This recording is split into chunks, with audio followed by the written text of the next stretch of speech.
Paulie, I think I can handle it this morning. Yeah!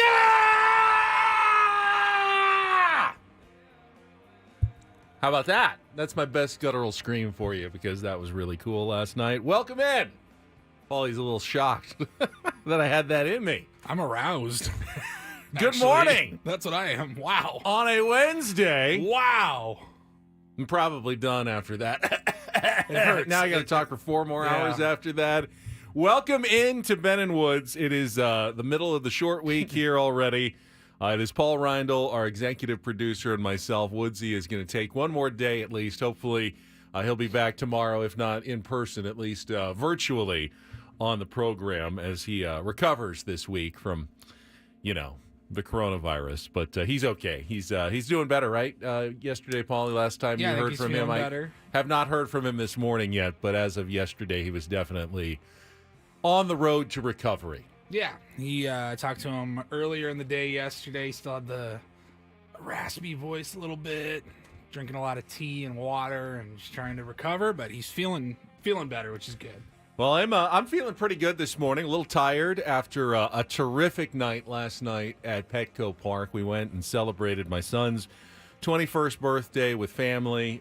We got a suite, got the full experience. Family all got together, and grandparents, uncles, cousins, and we filled up one of the field level suites behind home plate, which I had never been in one of those. We have the Odyssey box that we go in a lot, and it's different. It's a different view. So you're right at the back of the field level section. So, when you come up the big staircase with the waterfall, it was the first box right there. It was Premium Suite 1. That place was luxurious, to say the least. I mean, like all the suites, it's got the kind of the living room area, giant television, which was like right under the owner's boxes, right under the broadcast booth. So you're kind of under the awning. The only thing that you couldn't see was like if a fly ball, it would disappear on you until it came back into play. But otherwise, terrific view of the field. The box was fantastic. It was got a giant television, so.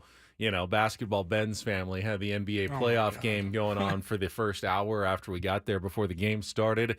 Dad and my son were both watching that really closely. Had the food spread, which was really cool. We went with more traditional items. We got hot dogs.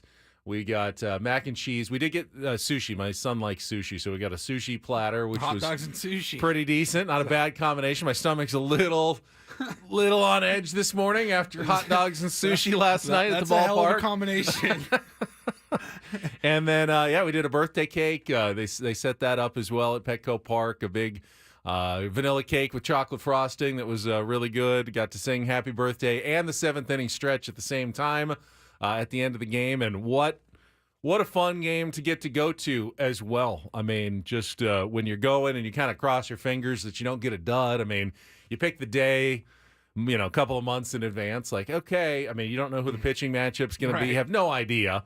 And, of course, you see it coming and you go, Jesus Luzardo against Matt Waldron. It's a night game. They're not winning night games. They're not beating lefties. They're not winning at home.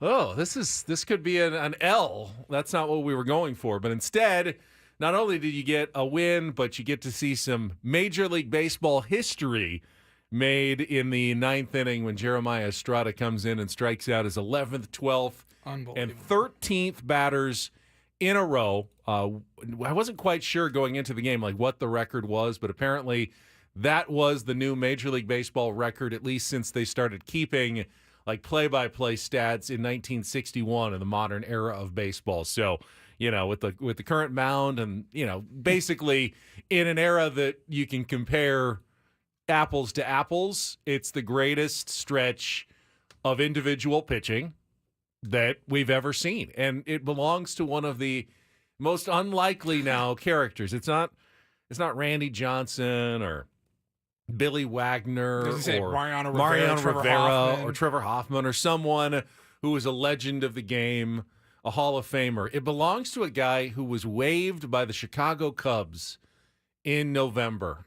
He was waived for nothing by a team that just didn't see that he had enough potential left in him to be kept on the fringes of their organization. Picked up by A.J. Preller in the offseason. Good morning, guys. and, you Morning. know, makes it up to the big leagues just, a few weeks ago. Works his way from low leverage innings to, back of the bullpen, high leverage success. And now it has struck out 13 consecutive batters. We will obviously talk about that a lot, but it was a really, really cool night at the ballpark last night. 41,000 in attendance, City Connect, Belt bags. We got giveaway. we got all of our belt bags. It was really fun. And maybe my favorite part of the night, 2 hours and 1 minute. It was flying. That game wrapped up. It was like 8:30. I go, this is great. It was almost, and you'll never hear me say this again. This is the only time I will ever say this. It was almost too fast, especially when you're in a luxury box and you still got some food left at the end. Yeah. It's like at the end of the game, we're all like, you want to stay for another 30 minutes and try to finish up the rest of this stuff? I remember one time we had really, really good seats, and it was one of the fastest games of the season. I was like, I wouldn't be that upset about extra innings tonight, maybe, but no, that was everything you could draw up in a great Padres win. Just shaking off a lot of those demons. Night game, lefty, good lefty. Petco Park, it had L written all over it based on the trends that the Padres have had at home. And for them to come out, we're talking about, hey, it's time for a sweep. Got to win 2 to get to 3. And now everything's lining up really well. I will say that one of the really cool things about where we were, since it was almost directly behind home plate, I mean, just a few feet off to the right there, is to really get to see the knuckleball dancing from Matt Waldron last night and have such an interesting and unique perspective kind of from more of the batter's point of view of the game, in which he threw more knuckleballs than he ever has in his career. 55% God, he was locked in, usage man. last night. But just kind of have that perspective and seeing it there was really cool. Ran into a lot of tier ones, as I always do at the ballpark last night. Everybody in a good mood and saying hi because, the baseball team is playing pretty well right now. And they're 2 games above 500 for the first time since the middle of April, since they were 11-9. And life is good for Padres fans, at least at the moment. As we all know, that can sometimes be a temporary condition. Well, it is. It's baseball. So even the best teams will go through some struggles. The Philadelphia Phillies have come down to earth a little bit in the last few days. It happens to everybody. There are ups and downs of every baseball season, which is why I think it's so important to enjoy the ups when they happen. And last night was clearly one of the great ups and great memorable nights of the season, and just very thankful and fortunate that we got to be there and experience it in person on a significant night for our family and for my son. And we all had a really good time. He's a huge Jurickson Profar fan too. I mean, well, who isn't a huge Jurickson Profar fan? But MV Profar. he was particularly delighted that Jurickson got to be the offensive star of the game as well. So yeah, really, really good night Was at it the as ballpark confusing last for night. you as it was for everybody watching on whether or not that was a home run? It was one of the. We'll talk about it more when we get to our Padres wrap up. It was one of the weirder moments I've ever been.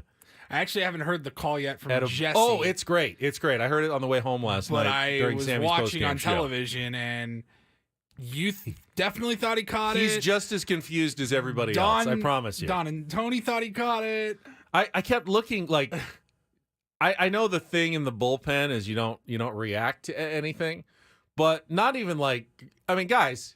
You can see it at least. You saw that the ball landed in your That's what I was bullpen. It's a home run. Because they kept showing the replay. One of you maybe, put your arms in the air or something. Yes. There were a few fans I saw on replay. If you haven't seen the home run, it was deep to left center toward the Padres bullpen. And Jazz Chisholm goes up over the wall and way up over the wall. And you can't tell from 90% of the ballpark whether or not he has it or not. And his reaction pretty much doesn't give it away. So Fernando Tatis Jr., who was on first, kind of stops at second, like waiting, like, do I have to run back? Is he going to try to double me off? Is it a home run trot? Umpires aren't signaling. The only people in the ballpark, there's a few I saw on replay who were out in like left center who could look directly to their left. And saw the ball there was bounce. like maybe 500 of the 41,000 in attendance that were actually cheering. But everyone else was just kind of, it just went silent and just like Like everyone was holding their breath I'm for sitting like there 10 and I'm watching, seconds. and I'm just waiting, and Megan goes, "Oh, he caught it," and I go, "Show me the ball, you mother!" And wait, and I'm like, "Wait, wait," and then he like flipped the glove. There was nothing in there. We're like, "Yeah!" It was awesome, man. Great night for the San Diego Padres. How was your day? Day was fine. Just got a busy few days coming up. Anniversary tomorrow night. Going out to dinner, and then we are hopping on a plane on Sunday morning. So, just kind of doing the pre-vacation cleaning, laundry, packing, etc. You will have earned your vacation after this week. I was saying the same thing last night. I'm not mad at Woods. It's not his No, fault that of he's course not not. here, but it just puts extra on, everybody's plate. That Makes is things the a little light bit, at the end of the tunnel right a little now. bit harder this week, obviously not to have him, but hopefully we will have him in some way, shape, or form for tomorrow's program. As long as he continues to get better, that's at least the plan. Until then, though, appreciate all the Tier 1s who are waking up early and joining us here. Going to be around until 10 o'clock. We will come back and set the menu for the program today, and we will pay off yesterday's Incorporator appearance by Jesse Ackler. This, I know we say this a lot. I mean it though. One of my all-time favorite Incorporators. I agree. I just heard it, and it's fantastic. Bob Scanlon plays a role in it as well. Oh yeah, it's one of the longer Incorporators. How did Jesse work the word crepuscular into last night's 4-0 victorious broadcast over the Miami Marlins? We'll get to that. And we'll reward some early rising Tier 1s with some tickets to the San Diego County Fair, which I can't believe it's already time for the San Diego County Fair. But it is. It's like less than 2 weeks away. So we will do that when we come back, get things started, set the menu, and more. First, Kelly Danick, check of traffic, and then off and running on a Wednesday with Ben and Woods on San Diego's #1 sports station, 97.3 The Fan.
Oh, that Jesse Agler.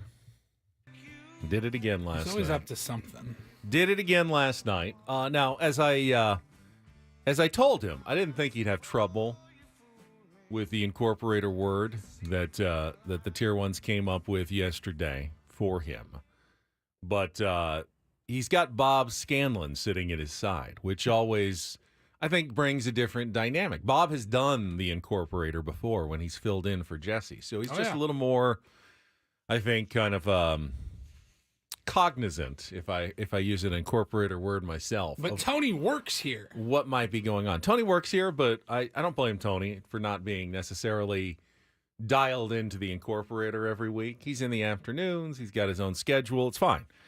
Bob was just a little more aware. So we've got the setup and the word from yesterday. Here's Jesse Agler receiving his Incorporator word with me and Paul yesterday. It is time for the Incorporator, and Paulie's got your word fired up. It comes from Tier 1 Courtney, and I think this is going to be the easiest one you've had all season. You just have to Thank you, Courtney.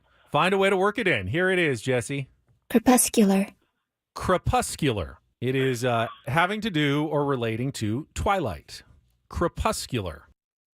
Now, I heard Annie and Elston were talking about it for a few minutes as well during their show, the Incorporator. So maybe it was just on everybody's mind. But so the game starts. When did this take place last night, This Paulie? was in the top of the second inning. Okay, early. Yeah. Early. So early. crepuscular, meaning having to do with twilight. So he kept it early when we're still kind of in the twilight portion top of the of the game. second was at like 7:15 p.m. Padres Petco Park struggles well documented at this point, particularly in night games. Ball outside, 2-1, and for whatever reason or reasons or non-reasons, this has not just been a great team at night, at home. Not particularly nocturnal or crepuscular. Pitch here is inside, nearly hit him. They are 3-15. We can stop it there, right? Well, hold on. First of all, I have to point out, not to embarrass Jesse, but it's crepuscular, and he said crepuscular. Not particularly nocturnal or crepuscular. Pitch here is inside, nearly hit him. They are Let's just keep it going, though, and see what happens. Yeah. In night games at Petco Park. 9-3 in day games here in San Diego. Go figure. Was that a Ben and Woods word you just slid in there, Jesse? Obviously. Come on. 3-1. Obviously, come on. Called out directly by Bob Scanlon. Was that a Ben and Woods word you just slid in there, Jesse? Obviously. Come on. 3-1 to Otto Lopez. The pitch is swung on, hit in the air to center field, straight away pretty deep, but Azokar tracks it down in the gap, and he will make the catch. So the palindromic Otto Lopez is out, one away here in the third. That was my own. Well done. It is a Tuesday after all. Number 9 hitter catcher Nick Fortes. You might as well celebrate your 10-year anniversary with some exceptional verbiage. Wordsmith that you are. So I explained to Jesse I have his different styles. This is actually a new and different style. This is try to work it in with other long words to make it seem less unusual, nocturnal, palindromic, and crepuscular. Or crepuscular, as Jesse said it last night. Was that a Ben and Woods word you Just outstanding.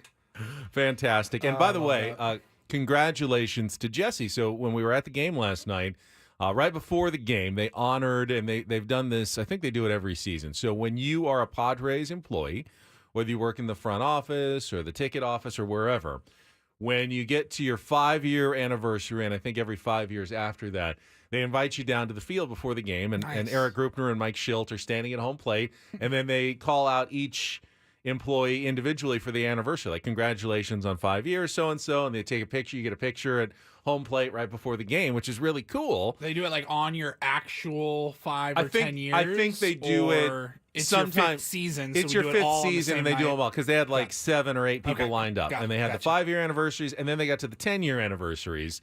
And they Jesse was not down on the field, but they showed him because he was only about 3 minutes away from his broadcast. So he was up in the booth, and they put him on the big screen, and everyone gave him a round of applause. And I texted him congratulations on. Hard to believe that it's been 10 years since Jesse arrived from Miami. He was working with the Miami Dolphins organization, and then came to start the Padres Social Hour show. Rest in peace, Padres Social Hour, which I was oftentimes a guest and a host on as well. And then worked his way into the booth, obviously, and has done such a phenomenal job now over these last few years calling games here on 97.3 The Fan, including Incorporators on Tuesday night, which he hit another one out of the park, but Bob was right there and ready to call him out for it. So Love that. great Love job all around for Jesse, and congratulations to Jesse Agler. All right, let's set the menu for the show today. Don't go anywhere, because in just a couple of minutes we will go through all of Jesse's highlights, including that was it a home run moment in the first inning by Jurickson Profar off Jesus Luzardo that even most of the people in the ballpark had no idea if it was. Even the person who plays the horn sound when the ball goes, Yes. he or she was waiting to hit the button, because you don't want to play the horn and then find out that the guy's got it in his glove, because Right. that's embarrassing. So it was one of the longest just hold your breath. Is it out? Is it That not was out bizarre. moments? And you'll hear that call and the call of Jeremiah Estrada's ninth inning strikeouts to set a new Major League Baseball record coming up in our next segment in our Padres wrap-up. In our 7 o'clock hour, regular features, including, instead of Take on Woods today, again, no Woods, he will play another game of Padres Real or Fake. Yesterday we did Jake Cronenworth. Today I've got a new member of the Padres, 7 factoids that may or may not be true. And you have to separate the real from the fake for a chance to qualify for a trip to Las Vegas. Coming up at about 7:10 this morning. Don't do this at 7:20. And then it is a Big League Wednesday coming up at 7:35. Where in the world is Adam Jones? And this one is going Got a to good one for you this I week. think this one's going to shock you, because I knew Adam Jones was in Cooperstown, New York just a couple of days ago, because he was there with our Tony Gwynn Jr. Like, let's look at the facts. We He know the lives facts. in Barcelona Barcelona, Spain. currently, He was in Cooperstown, New York. like 48 hours ago. Yes, we know that for a fact. Okay. He actually won the home run derby at that Negro League celebration that they did, that they honored, and we'll talk about that as well. The big decision by Major League Baseball to incorporate Negro League stats into Major League Baseball stats, which has changed instantly overnight. Yeah. The record book, some of baseball's most hollowed records have fallen in one night just because of a change in the ruling. So we'll talk about that as well. But when you find out, apparently, where Adam Jones is today, I think you're going to be fairly shocked, because I was shocked. I go, really? Really? Yeah. That really? I had to check the time zones, figure out what time it'll be, and Uh-huh. all that fun stuff. Yeah, so we'll talk to Adam Jones on a Big League Wednesday at 7:35. In our 8 o'clock hour, Brett Boone will join us on a Big League Wednesday as well. Love our conversations with Booney. He'll be with us at 8:35. Paulie's got his round report at 9 o'clock, and we will get you ready for the series finale. Early baseball today. Padres going for their first sweep of the season, and a 4-game winning streak to boot. That would be their second 4-game winning streak, but their first sweep of the year as they take on the Miami Marlins one more time. 1:10 first pitch today, and we'll get you ready, preview what's coming up in just a few hours here on 97.3 The Fan. It would be great, though, if the Padres could lock down a winning homestand. Remember, they lost the first 2 games of the 6, so only way to have a winning homestand was to win the last 4. They got Sunday, they got Monday, they got Tuesday. Can they get Wednesday and wrap it up with their first sweep of the season? So we will talk about that a little bit later as well. Coming up next, though, our Padres wrap-up. First, though, as I promised, the San Diego County Fair is coming up starting June 12th. That's like 2 weeks away through July 7th at the Del Mar Fairgrounds. Details are at sdfair.com, but we're giving away a 4-pack of tickets this morning. If you'd like to win them, be the 5th caller at 833-288-0973. 5th caller, 833-288-0973. Our first 4-pack of San Diego County Fair tickets up for grabs right now to the Tier 1s.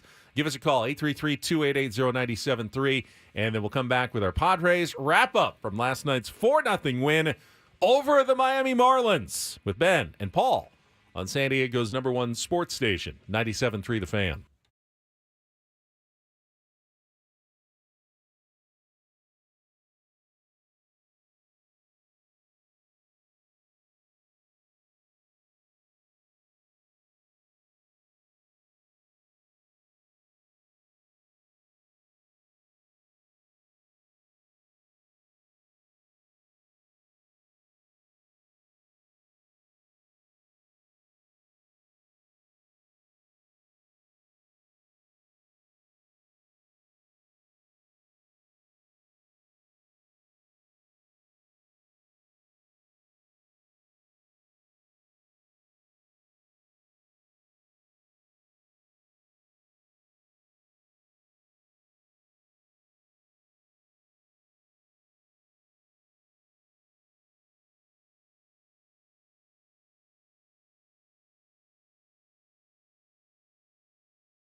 Congratulations to Luis Arias, who was named the National League Player of the Week. Also, congratulations to, is it Anita? Did you say who just won? Anita, who just won our San Diego County Fair tickets. Good news, we have another 4-pack to give away a little bit later in the program today, so stay tuned for your opportunity to win. But for Arias, of course, an amazing week that included an 8-game multi-hit streak, one off the Padres franchise record. That did come to an end last Friday, but finished the week going 17 for 36, 472 batting average, home run, 4 RBI, only 1 strikeout for the entire week. And he was named National League Player of the Week. First time a Padre has won that, I believe, since Juan Soto got it last season. And then Bobby Witt Jr. was the American League Player of the Week, which brings up a very, I would assume, rare circumstance that this weekend you will have the reigning NL and AL Players of the Week going up against each other as the Padres head to Kansas City to start their road trip on Friday with 3 games against the Royals. So it can't possibly, since it's an interleague game and you only play those teams once a year, you just have to get lucky. Like, is that the one week that you're facing that team that the 2 Players of the Week could go up against each other? But they will actually do so this weekend, barring any unfortunate health for either of them. But both of those guys on a roll right now, and we'll see them on the field together. But first, Padres will have to wrap up their homestand this afternoon against the Miami Marlins at 1:10, and they'll be going for their 4th win in a row, thanks to last night's 4-0 victory. We will wrap that up with our Padres wrap-up and all the highlights right after this check of traffic on 97.3 The Fan. From the 97.3 The Fan Traffic Center, here's Kelly Danick. Traffic is sponsored by the San Diego Zoo. Well, props to emergency crews for taking care of an encampment fire westbound King Freeway, College Avenue off-ramp. Now a solo vehicle accident in Escondido, eastbound 78 at Broadway. Apparently this car struck an electrical box. You don't need a cape or special powers to be a superhero, because every time you walk through the gates of the San Diego Zoo, you help fund conservation efforts around the globe, and that makes you a hero for wildlife everywhere. San Diego Zoo, every visit goes a long way. I'm Kelly Danick with Ben and Wood, San Diego's #1 sports station, 97.3 The Fan. I love winning, man. I love winning. You hear what I'm saying? It's like better than losing. Oh, my God, I'm so stiff. Miss any of the Padres win yesterday? Ben and Woods didn't. What up, crew? We've got you covered with all of the highlights. I like it when the Padres win. Yeah! Yeah! It's the Padres Wrap-Up, presented by Hamul Casino. With thrilling slots and tables and all the best rewards, Hamul Casino has all the fun you're looking for. Hamul Casino, fun above all else. Yeah! Give me a do damage. Do damage! Fernando not going anywhere, and the 3-1 hit in the air to deep left center field. Chisholm is back on the warning track, right in front of the wall, leaps up over the fence. Did he make the catch? He's going to make us wait to see, and he did not. A 2-run home run, and Jazz may be hurt. Profar's 8th of the year. Padres take a 2-0 lead. Chisholm nearly made a spectacular play over the wall in left center field, but he did not. Certainly looking to get it going at the dish. 0-1 pitch, reach for it, grounded off the mound, out to Kim at shortstop. Off balance throw to first is in time. Easy breezy 1-2-3 second inning for Matt Waldron. I think you nailed it. 0-2, check swing, went around, strike 3. Nasty knuckleball, Chisholm strikes out. That's number 8 for Waldron, who is through 5 shutout innings. Tatis at first, Arise at second. The 1-0 to Jurickson is chopped to the left side, beyond Berger into left field. Arise being waved on his way. Gordon's throw to the plate will not be in time. An RBI single for Jurickson Profar, and he leads the Marlins 3-0. Not really sure why. Fortes swings at the first pitch, grounds it right to Solano. Third baseman's got it. Throw to first in time. And an easy breezy 1-2-3 inning for Matt Waldron, who is through 7 for the first time in his big league career. Ramirez kicks and fires. And a breaking ball grounded over the bag, down the line at third, and off that side wall. Manny will jog home to score. Solano into second with an RBI double, his 3rd hit of the night, and the Padre lead is 4-0. Estrada set and ready. Here's the 0-2 pitch, swung on and missed, strike 3. 11 in a row for Jeremiah Estrada. Padres with a 4-0 lead in the 9th. The 1-2 pitch, swung on and missed. He got him. 12 in a row for Jeremiah Estrada. 11 pitches, 9 strikes, couple of Ks. Looking for one more. 1-2 to Gordon. The pitch from Estrada, swung on and missed. Strike 3. Another splitter, another K. Lucky 13 for Jeremiah Estrada, and the Padres shut out the Marlins 4-0. What an exclamation point to a brilliant pitching performance by Waldron and Peralta and Estrada. Padres have won the series against the Marlins. They will go for the sweep here tomorrow afternoon. Final score tonight, San Diego 4, Miami 0. I'd say it was tremendous pitching. I thought it was fantastic, of course. That was great. You know, he dominated the strike zone. I mean, he was really, he's just filled it up. Knuckleball, four-seamer, able to throw a sweeper when he needed to. Just a tremendous job. I mean, the knuckleball was outstanding. Fastball command was really good. But again, he dominated the strike zone. You're looking at 85 pitches, 67 strikes. Set a career high for going through 7 innings, which is, a big hurdle for him, and did just a tremendous job. Can't say enough about the effort tonight, and made a great play in the 5th. Where do we even start with that one last night? I'm looking up at my television. Padres are the talk of MLB Network this morning after just so many outstanding performances in the game last night. I guess we'll just start chronologically with some great highlights there from Jesse. Beginning in the bottom of the first inning with the home run by Jurickson Profar that truly, and being kind of in the same part of the ballpark behind home plate where Jesse was, totally understand it, because we had no idea if Jazz Chisholm had made that catch or not made that catch. The ball went into the Padres bullpen, but it didn't bounce high enough where you could see it for sure. Like, again, once it disappeared behind the wall, it was close enough to his glove that it could have been in his glove. Remember earlier this season when Julio Rodriguez went over the wall and robbed Fernando Tatis Jr. of a home run, but then slow played it and didn't show everybody for 5 to 10 seconds, and then, oh, I got it, sorry. And then we were all disappointed. So everyone, at Petco Park, at least, 39 to 40,000 of us were just waiting and kind of holding our breath. And so was Fernando Tatis Jr., who had just gotten a single and was at first base. He ran kind of most of the way to second, going, what do I do? Do I go back? You can't pass Jurickson, because then that's a problem. And then so Jurickson's got to wait, and he's not sure. They've got this confused look on their face. And finally, you get the sense, okay, Jazz doesn't have the ball, and they play the horn sound after about 10, 15 seconds, and the two of them go trotting around the bases as the Padres take that 2-0 lead in the first inning. It does bring up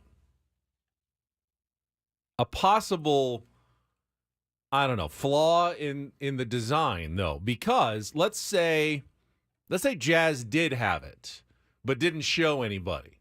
And Tatis is standing there at second base, and the umpires haven't made a call yet either. He could walk halfway back in. What does he do? Because Jazz could double him off first base. And he's like, I don't got it. I mean, what are you supposed to do? Because you can't – Jurickson's already, gotten to first base and rounded. So you can't pass Jurickson, because if you go back, even during a home run, you're out. So he can't run back to first base because he'd pass Jurickson. But he can't keep going because Jazz might have the ball. It's kind of fortunately it didn't come, into play, because the ball was a home run. But had Jazz Chisholm actually caught interesting gamesmanship. Had Jazz Chisholm actually caught that and was slow playing it, and like, I don't know, I guess we'll find out in a couple of seconds.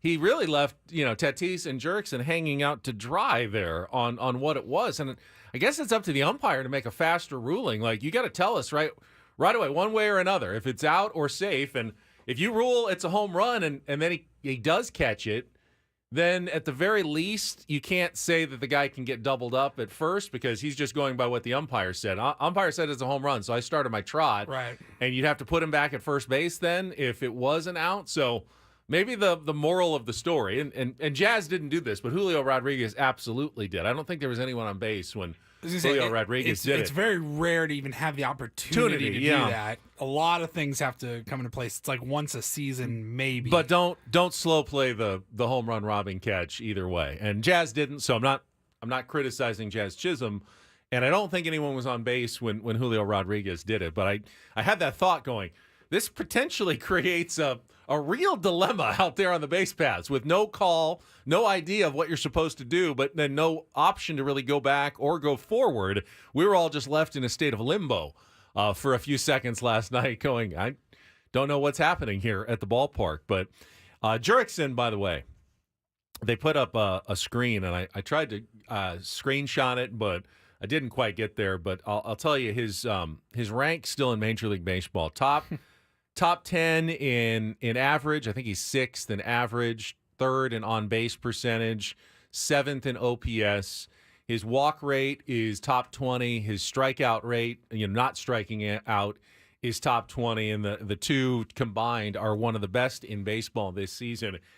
That was a shot. I mean, to hit one like that on a very cool, May, gray night at Petco Park, even early in the game. It wasn't a warm day. It was walking into the game last night. It was cold. The wind was cold. Cover. It was not one of those nights that the ball will be traveling. To hit one out to that part of the park just shows you where Jurickson's game is this season. I mean, he's got everything. That's his 8th home run of the year. So he's got certainly the power. He's got slug. He's got on base. He takes a ton of walks. He's got a great eye. He doesn't swing at bad pitches. Is not striking out, not quite to the level of Luis Ariz, but certainly among the best in baseball at not striking out. And he's getting tons of hits as well, enough to have the 3rd highest average or 6th highest average right now in Major League Baseball. So more offense from Jurickson Profar. He later had an RBI single off a good pitcher, by the way. Jesus Luzardo was coming off 3 consecutive really, really good starts and wasn't bad by any stretch of the imagination last night as well. He was good. Padres struggled against lefties, but Jurickson has been the only guy, well, along with Donovan Solano since he came up, that has kind of been immune to the lefty struggles. And they were the 2 guys who drove in all the runs last night. So it doesn't necessarily fix all the Padres' problems against lefties. It just is the 2 guys who haven't had problems are the ones who came through. Now, Tatis did get a couple of hits. Manny Machado extended his hitting streak to 7 games. I think it's pretty much 1 per game. It's not like he's on fire. I was going to say, I'm not prepared to say like, oh, they're locked in. They're out of it. No. I don't see that offensively yet, but I'd rather that than having them go. Exactly. Like they're starting to get rolling, I think. So that was pretty much the story offensively. Padres took that early lead. And then the way Matt Waldron was throwing, it was one of those rare games where you felt pretty comfortable. Like, I don't think the Miami Marlins can hit this guy. I know it's a knuckleball, so it's unpredictable, and that can change pretty quickly. But watching him work, I think they only got the tying run up a couple of times over the course of the game, even with the 2-run lead. Out of a few jams. But... a couple jams, but you never really got the sense that he was at all being taxed by the Marlins, and that was because he was throwing so many strikes. I mean, so efficient. He had he was ridiculously averaging 10 pitches an inning for most of the game. After the game, Matt Waldron caught up on a very celebratory post-game field with our own Sam Levitt. Matt, congratulations on an excellent outing here tonight. 7 scoreless innings. What worked so well tonight? Yeah, I was relying on the knuckleball tonight for sure. I feel like my fastball didn't have the velo, so I just relied on it. They were, it was executed, and I just trusted what Higgy put down. So. The knuckleball, 55% usage tonight. That's the most you've ever used it in your career. What inspired the confidence in that particular pitch tonight? I guess just the results of it. There wasn't a whole lot of strong contact, and some days it's like that, and I just got to ride that high. So I kept using it. What about the rest of your arsenal? What worked? Just getting ahead. I think 0 strike percentage and 1-1 strike percentage was great. So. As far as the guy who just shut the door on this game, Jeremiah Estrada just set a major league record since 1961 with 13 consecutive strikeouts. From your vantage point, what did that look like? Yeah, that was completely different than what I had tonight. It was all gas, no brakes from him, and that was fun to watch. And Jeremiah just got the Gatorade bath. What a moment. Matt, congratulations on the win. Terrific job here tonight. Thanks so much. Yep, thank you. That sounded like the curtain call and the Gatorade Yeah, bath. and that was pretty cool. We stuck around to watch that, and we'll get to Estrada in a second. But Waldron, 8 strikeouts, no walks. Really didn't even throw. I mean, I think it was. I think he threw like 70 strikes, like 17 balls or something like that the whole night. It was very efficient. I thought he might even come back for the 8th inning. Mike Schilt did say, he had the top of the lineup coming up 4th time, and Wandy was ready. It was a good lane for him, and he pitched a 1-2-3 inning as well. So, a well-managed game, but a career-high 7 innings for Matt Waldron, who also said after the game, I was reading in Kevin Acey's newsletter this morning, he said, I threw the knuckleball a little faster. It was around 80 on a lot of them instead of kind of the 70 to 75 that we had seen a lot of the season. He just felt like he was getting more action on a slightly harder pitch, which we'll see if he takes that going forward into his next start. The spin rate was down though, despite all that. I mean, he was locked in, and really from the start, he had 4 or 5 strikeouts in the first couple innings. And you thought maybe the second or third time through Miami could get to him, but no, he was locked in, and by far the best start of his young career. Now, question, because I was at the game, but we had a television monitor but didn't have the sound. Was that his twin brother they were interviewing during the game? Okay, because I was going to say, man, he looks just like Matt Waldron. And then they're doing a split screen, and I'm going, this must be like Matt Waldron's identical twin. So it said on the graphic, Mike Waldron or whatever, I forgot his name, and then it did say Matt's twin brother underneath. But I didn't read that part yet. And all I did was I looked up from my phone or whatever, and I go, God dang, that guy looks a lot like Matt Waldron. And Megan just looks at me and goes, hey, moron, keep reading. And I go, twin brother. Okay, there we go. That would explain it. I wonder how that feels to have be a twin brother and your twin is like a Major League Baseball player, and it's like, I guess genetically I could have done that as well if what happened to you? If I had put in the work, but I guess I didn't. So good for my identical twin brother who has the exact same genetic makeup that I do, and now he's making big money as a Major League Baseball player, and I don't know what his twin brother is doing, but cheering for his brother for sure, which is really cool. But it was kind of funny to see that last night without any context to what was going on or getting to hear the interview. But Matt Waldron, he's had some clunkers. He's a 5th starter. Got to be like the most intriguing 5th starter in baseball. I don't expect him to win Cy Young awards, but just kind of the unpredictability of when the knuckleball is working, how hard it is to hit, and how he can give good hitters such problems with that pitch is pretty fun to have as your 5th starter so far this season. So credit to Matt Waldron. We've seen a hell of a lot worse. When we come back, though, the Jeremiah Estrada story, like a Cinderella baseball fairy tale for this Padres relief pitcher coming out of nowhere to set a Major League Baseball record, next on 97.3 The Fan.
exclamation point to a brilliant pitching performance by Waldron and Peralta and Estrada.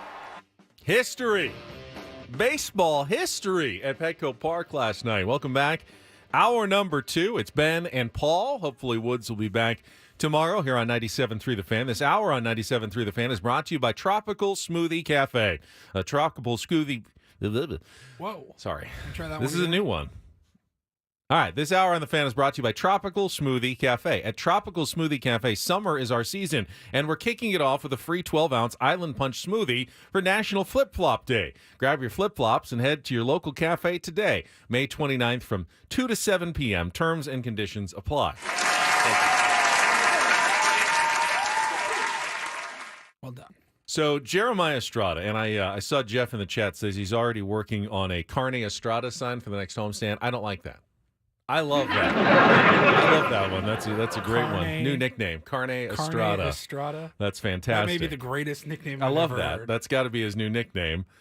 Kid from Trademark that now, Jeff. Kid from the Coachella Valley, born in Indio, lives in La Quinta, and just hour and 45 minutes away from Petco Park, is now taking the baseball world by storm, grabbing a record that in the modern era of baseball never happened before. And you got the sense. So I was driving to the game last night, and Chris and Scraby were kind of trying to figure out what is the actual record for most strikeouts in a row. It's not that easy to find, apparently, because they don't have the individual play-by-play over multiple starts from before 1961 to go back and find those overall records. But apparently since 1961, no one's done more than 11 in a row.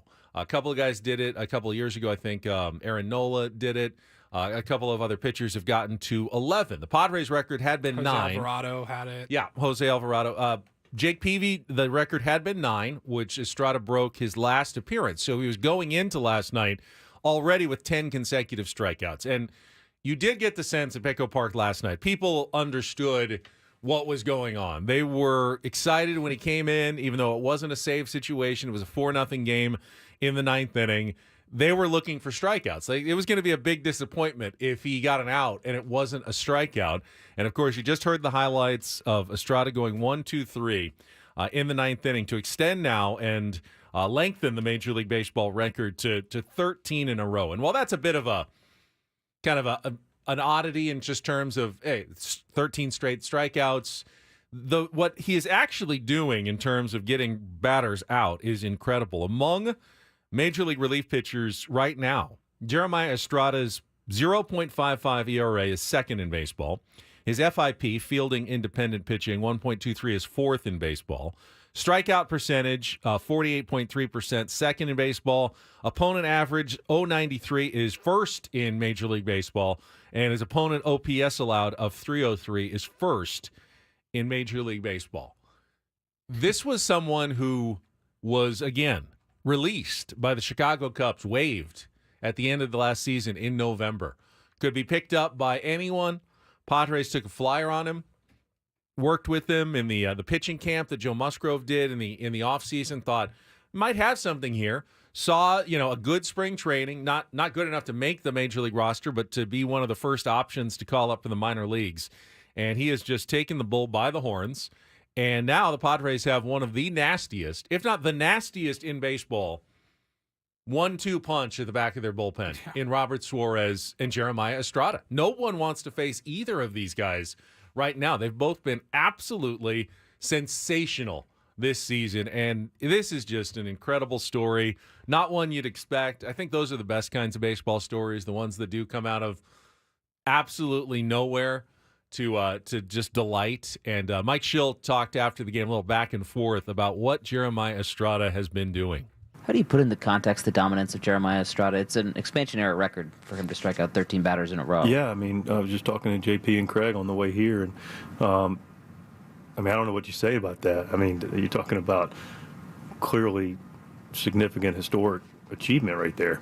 And we need to celebrate it. It's like we talked the other day, his fastballs, it's an elite fastball. And then tonight he was throwing some splitters that were filthy, and just the command of his secondary pitches coupled with a special fastball in the zone. That's what you get 13 straight punch outs, and I believe they're all swinging.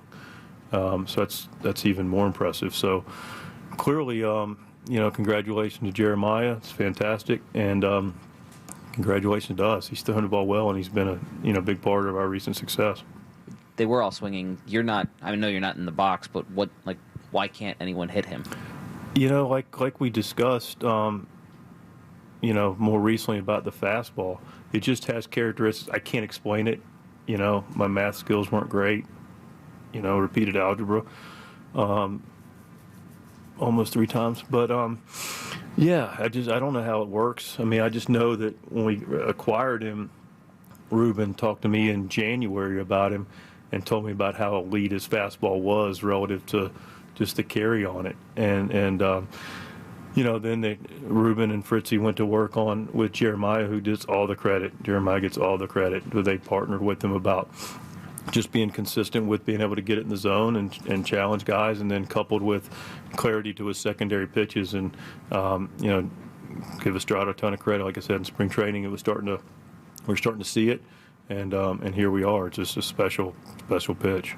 Well, what does it say about the person, given that, he was placed on waivers last November. He kind of started camp. He didn't know if he had a role, and he was in the minors for a little bit. For him to kind of come through all that and be where he is now, and with the attitude that he seems to have, what does it say about who he is? Yeah, all the credit to him, obviously. Listen, some guys, I don't know what happened in the previous situation, but, sometimes you get a wake-up call, or, sometimes you find something. I can't say as to the reasoning behind it, but, I give him a ton of credit for being able to look at himself and recognize, hey, what are areas I need to improve with the talent I have? He's blessed with a special arm and special stuff, but how do I use it, and how do I get it to play at the big league level consistently, and what does that look like? And he went on that journey, and to his credit, he's at this place now, and now we continue to move forward with it.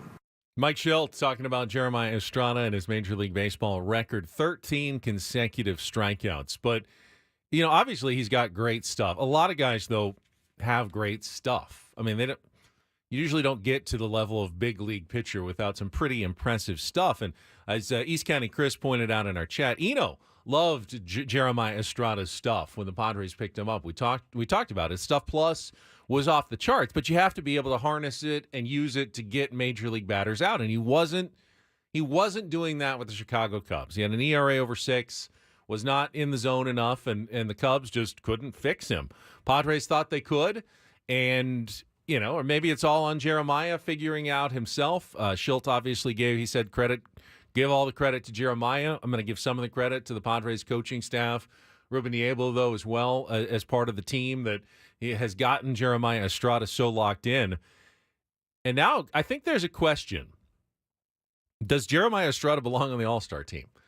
My initial thought is probably not, just because he only has 1 save and he hasn't pitched that many innings in relief. Not yet, maybe.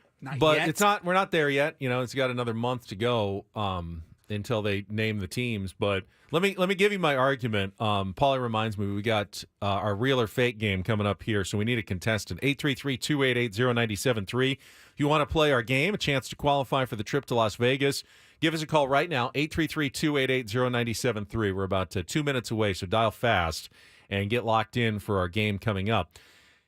Here's the thing. He's not, God forbid, hopefully Robert Suarez stays healthy. He's not going to be getting save opportunities generally, I would say, at least in the, next month or so, other than maybe, like he did the other day if they bring in Suarez in the 8th, or Suarez has pitched 2 or 3 days in a row.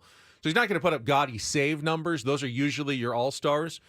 But sometimes the manager for the National League team, in this case it'll be Torey Lovullo, does want to just get a guy, like, I know he can get some guys out, and I want to win this game. And he's a guy who is getting outs in the bullpen better than anybody in baseball right now. So who knows if he keeps doing this, if he might, put himself into the conversation for a spot on an all-star team later on this summer. Yeah, a couple of Padres making arguments for sure.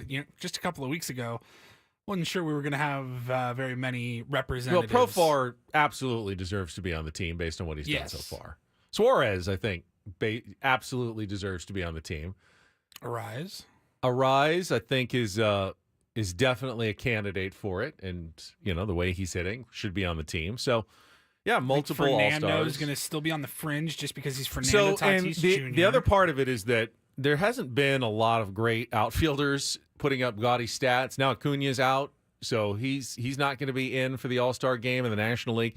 If Fernando just has one hot streak in the next month, like a good two-week period, he probably can easily play his way into the All-Star lineup as well, if not be one of the starters for the National League. So, we're still a ways away from that, but just had that thought. Just what Jeremiah Estrada is doing is certainly All-Star level at the moment, even though he's not pitching in the really save impressive situation. So impressive. All right, we'll talk more Padres baseball coming up. Right now, though, let's get to today's game. No take on Woods, so we're going to play a little Padres Real or Fake. Some are here for the compelling sports talk with Ben and Woods. You can go plow through another donut. It's time for Real or Fake on 97.3 The Fan. Tell the people what they'll win today. Well, people, you can win a chance for a trip for two to the Westgate Las Vegas Resort and Casino and 2 tickets to Warrant, Lita Ford, and Paralandra on June 22nd. Get your tickets now at Ticketmaster.com. Just got to play a little Padres Real or Fake here, and it is brought to you by Valvoline Instant Oil Change. It only takes 15 minutes, and you don't have to get out of your car. For directions and discounts, go to SoCalOilChange.com. That's SoCalOilChange.com. Let's go with, is this Dean? Dean, welcome to Ben and Woods. How are you? Hey, can you hear me? Yeah. Who is this? Whoa! My name's Parker. My father-in-law's Dean, and I'm on his cell phone. That's plan. fine. Parker, I never thought you'd answer. Doesn't matter. You're a contestant either way. So here's how roll. our game works. Today on Padres Real or Fake, we are talking about today's starting pitcher, Yu Darvish. I have 7 statements here. You have to tell me if they are real, true, about Yu Darvish, or fake, false, about Yu Darvish. If you get 4 out of the 7 right, you will qualify for our grand prize drawing to Las Vegas. Are you ready to play? Rock and roll, man. All right, round 1, real or fake. Yu's wife, Seiki Yamamoto, was a famous female wrestler in Japan. Real or fake, Parker? Gotta be fake. Gotta be, right? That sounds like something I'd make up. That is absolutely real, 100%. I have no idea why, but I feel like I knew You that. heard that? Well, I mean, if you follow the Padres, you might have a couple of these in mind. All right, that's all right. We got plenty of rounds left. Here we go. Round number 2. There is an entire museum devoted to Yu Darvish in the city of Hyogo, Japan. Real or fake, Parker? Fake. No, it's real also. There's over 100 items of Yu Darvish memorabilia at the Yu Darvish Museum in Japan. All right, now we got to get going Turn it here because around. that's 0 for 2. Turn it around. All right, here we go. Round number 3. Not a single player the Padres traded to the Cubs for Yu Darvish has ever made a big league appearance. Real or fake?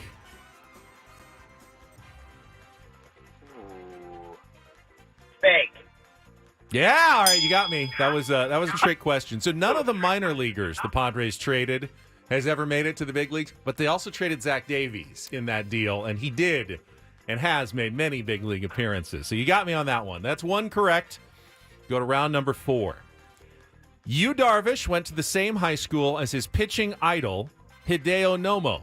Real or fake? Ooh. Real.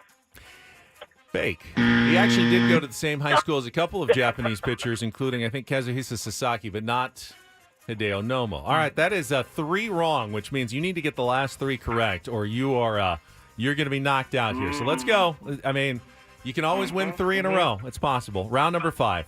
Do it for Dean. Yu Darvish was once suspended from high school when he was caught smoking while underage in a pachinko parlor. Real or fake? Real.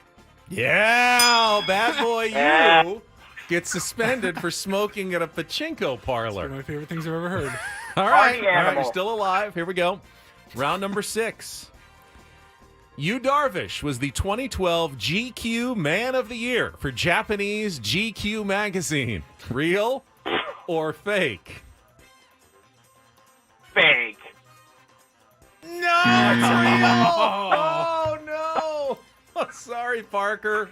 And sorry for your father-in-law, Dean. Here, try the last one just for fun. Yu's mother is Japanese, but his father, named Farsad Darvish Safat, is Iranian. Real or fake?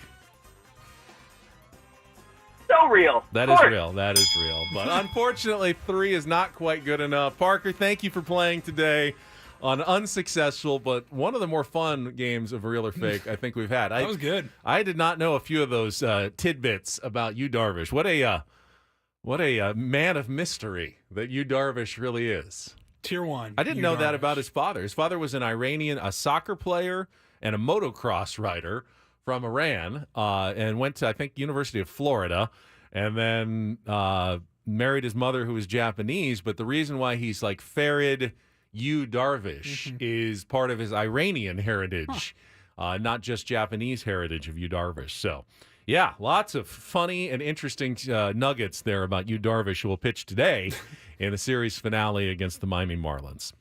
That's outstanding. We will come back. We got a little Don't Do This coming up next, including one of the most interesting NFL offseason TMZ-style stories that turned out to be completely untrue yesterday. Yes. That was wild. We'll get to that coming up next after a check of traffic on 97.3 The Fan.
Don't Do This is brought to you by the Craft Taco in Sorrento Valley. Do the Craft Taco. They have some of the best quality tacos in all of San Diego. Go to thecrafttaco.com. Take a look at their happy hour specials today, thecrafttaco.com. Great Mark Twain quote, Paulie. A lie can travel halfway around the world while the truth is putting on its shoes. Love that one.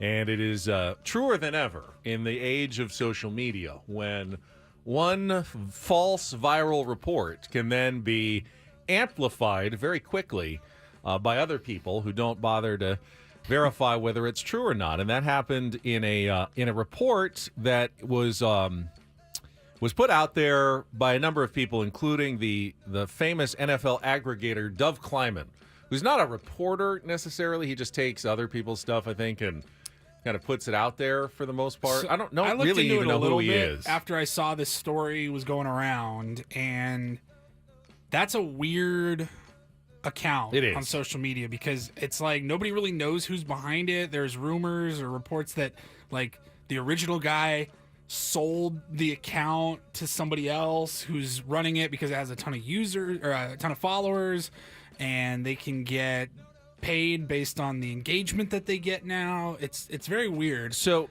yeah, the rumor was that was reported, or the story that was reported, was that 26-year-old Cirque du Soleil performer Hayden Hopkins, who is pregnant, was pregnant with the child of 70-year-old Raiders owner Mark Davis. The two had been seen together in the Raiders, like the box and stuff, and I guess that started the idea that they were in a relationship. She was sitting in the box at a Raiders game. Yeah. Now is linked to Mark Yeah, Davis. and that was back in 2022, and then rumors flared, and that got reported yesterday. Pat McAfee then amplified that report, nationally to say, oh yeah, Mark Davis is having a baby with a 26-year-old Cirque du Soleil performer. But it turns out it was completely untrue, and Hayden released a statement saying that she had not only not had a relationship with Mark Davis and was not having his baby, but other than that time when she was in the box and sitting next to him, which was she was there with a bunch of other people and just happened to be sitting there, never has talked to or met the guy otherwise in his life. There was nothing, absolutely nothing there to the story that is now made its way around the world that she is carrying Mark Davis's She just happened to be in the owner's box with her friends, got invited, probably 50 to 100 other people in there. Yeah. And she's like, yeah, I'm not dating this guy that's 50 years older than me. Yep. She says, I've endured false rumors of a romantic relationship ever since that day. And she's definitely not having Mark Davis's baby. Her, I believe, fiance or significant other, Joey, she says, very excited to welcome their baby in the fall. Not little Mark Davis. This guy's like, hey, honey, can we talk for a second? That's very weird. Luckily for her, because I'd be worried that it would get his hair if she had a baby. That would be bad if you got Mark Davis's hair. And that's one of the problems with the paid for engagement on social media now. People will just post anything. Right. There's no consequences. Whether they care if it's true or false. He doesn't care. He cares about the 12 million views that it got or whatever. Exactly. Because he gets paid He'll for get that. paid for that. It's a problem. All right, next up here on Don't Do This. I don't know how we missed this yesterday, but a couple of days ago, Sam Blum covers... someone in the chat, maybe this is another false rumor, says the Joey is Joey Gallo. Maybe? Are we just spreading more false rumors or not? I didn't see that. I just saw Joey. If we can get paid for that engagement, Yeah, I'll spread might as that well. rumor. Let's spread that one around, too. Sam Blum covers the Angels for The Athletic, I believe, and he posted the other day a new one. Miguel Sano had a small setback in his rehab, in his recovery. That'll delay him just a couple of days, so it's nothing serious. He has been out. Sano has been out since April 26th with left knee inflammation. And Sam Blum reports that he left a heating pack on his knee too long without padding and burned himself. Hi. That sounds awful. I hope he's okay. It's no Joe Musgrove running in bare Hot feet on the coals. warning track in Mexico necessarily, but not good that you're injuring yourself with what is supposed to be a therapeutic device that's making your feet supposed to make you feel better. A heat pack, not injure you further. we don't know how long he left it on for. Did he fall asleep? I don't know. That would be my guess. I would say at the point where you go, this is getting pretty hot, that might be too long. And I he would just think left so. it on. I don't know. Have you ever sat in a hot tub and you go, "Oh, this is really hot," like uncomfortably so, but it must be doing some good. Like, yeah, not to the no point pain, that I burned my no body. pain, no gain, Paulie. That's the thought. I mean, if it doesn't hurt, then it's probably not doing anything good for you. I just I don't envy Miguel Sano or anybody that has one of those. You see it in baseball especially all the time. Weird injuries, just weird ways to get hurt. That's got to be a tough conversation with Ron Washington.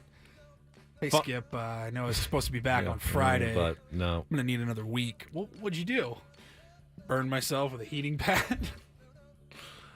Careful out there with those heating pads. Apparently they get very hot.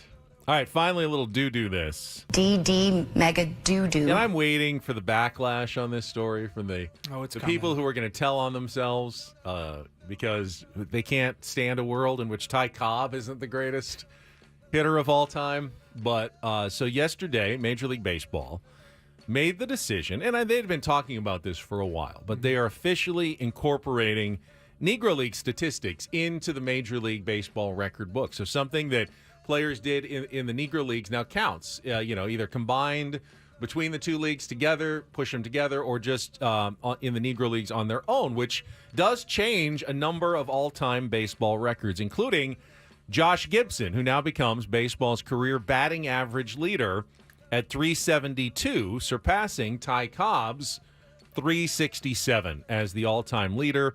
Also has the single-season record now at 466 for the 1943 Homestead Grays. A few other records also changing. Slugging percentage, Gibson again. OPS moves ahead of Babe Ruth in that category as well. I think for me, and we'll talk to our next guest about this as well, Adam Jones, who was at the celebration in Cooperstown over the weekend that was part of this in conjunction with the Major League Baseball announcement and the history of the Negro Leagues in baseball.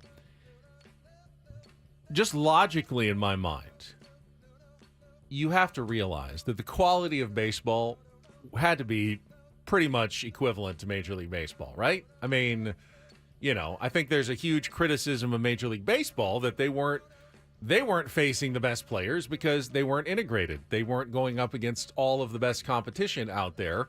There would have been much tougher pitchers, much tougher hitters to face had they integrated before that. And to me, this seems like a very logical thing to do when they know how many phenomenal players. And it was shown when they did integrate and stars like Jackie Robinson moved over. It's not like, oh, well, now they're struggling. Now that they have to face big league pitching. No, they were just as good against the white players as they had been against the black players they were facing in the Negro League. So to me, this is simply a very logical and overdue step taken by Major League Baseball to put all these records together into the history of the best baseball players that we have seen in this country, whatever they happened to call the league at the time. They were the top baseball players of the day. Yep. They just happened to be segregated into two separate leagues. Right. Just like the American and the National League, just think of that. Well, then there was a third league. American and National League players didn't play against each other other than, 7 games every year in the World Series. Yeah. You don't segregate those records. Why would you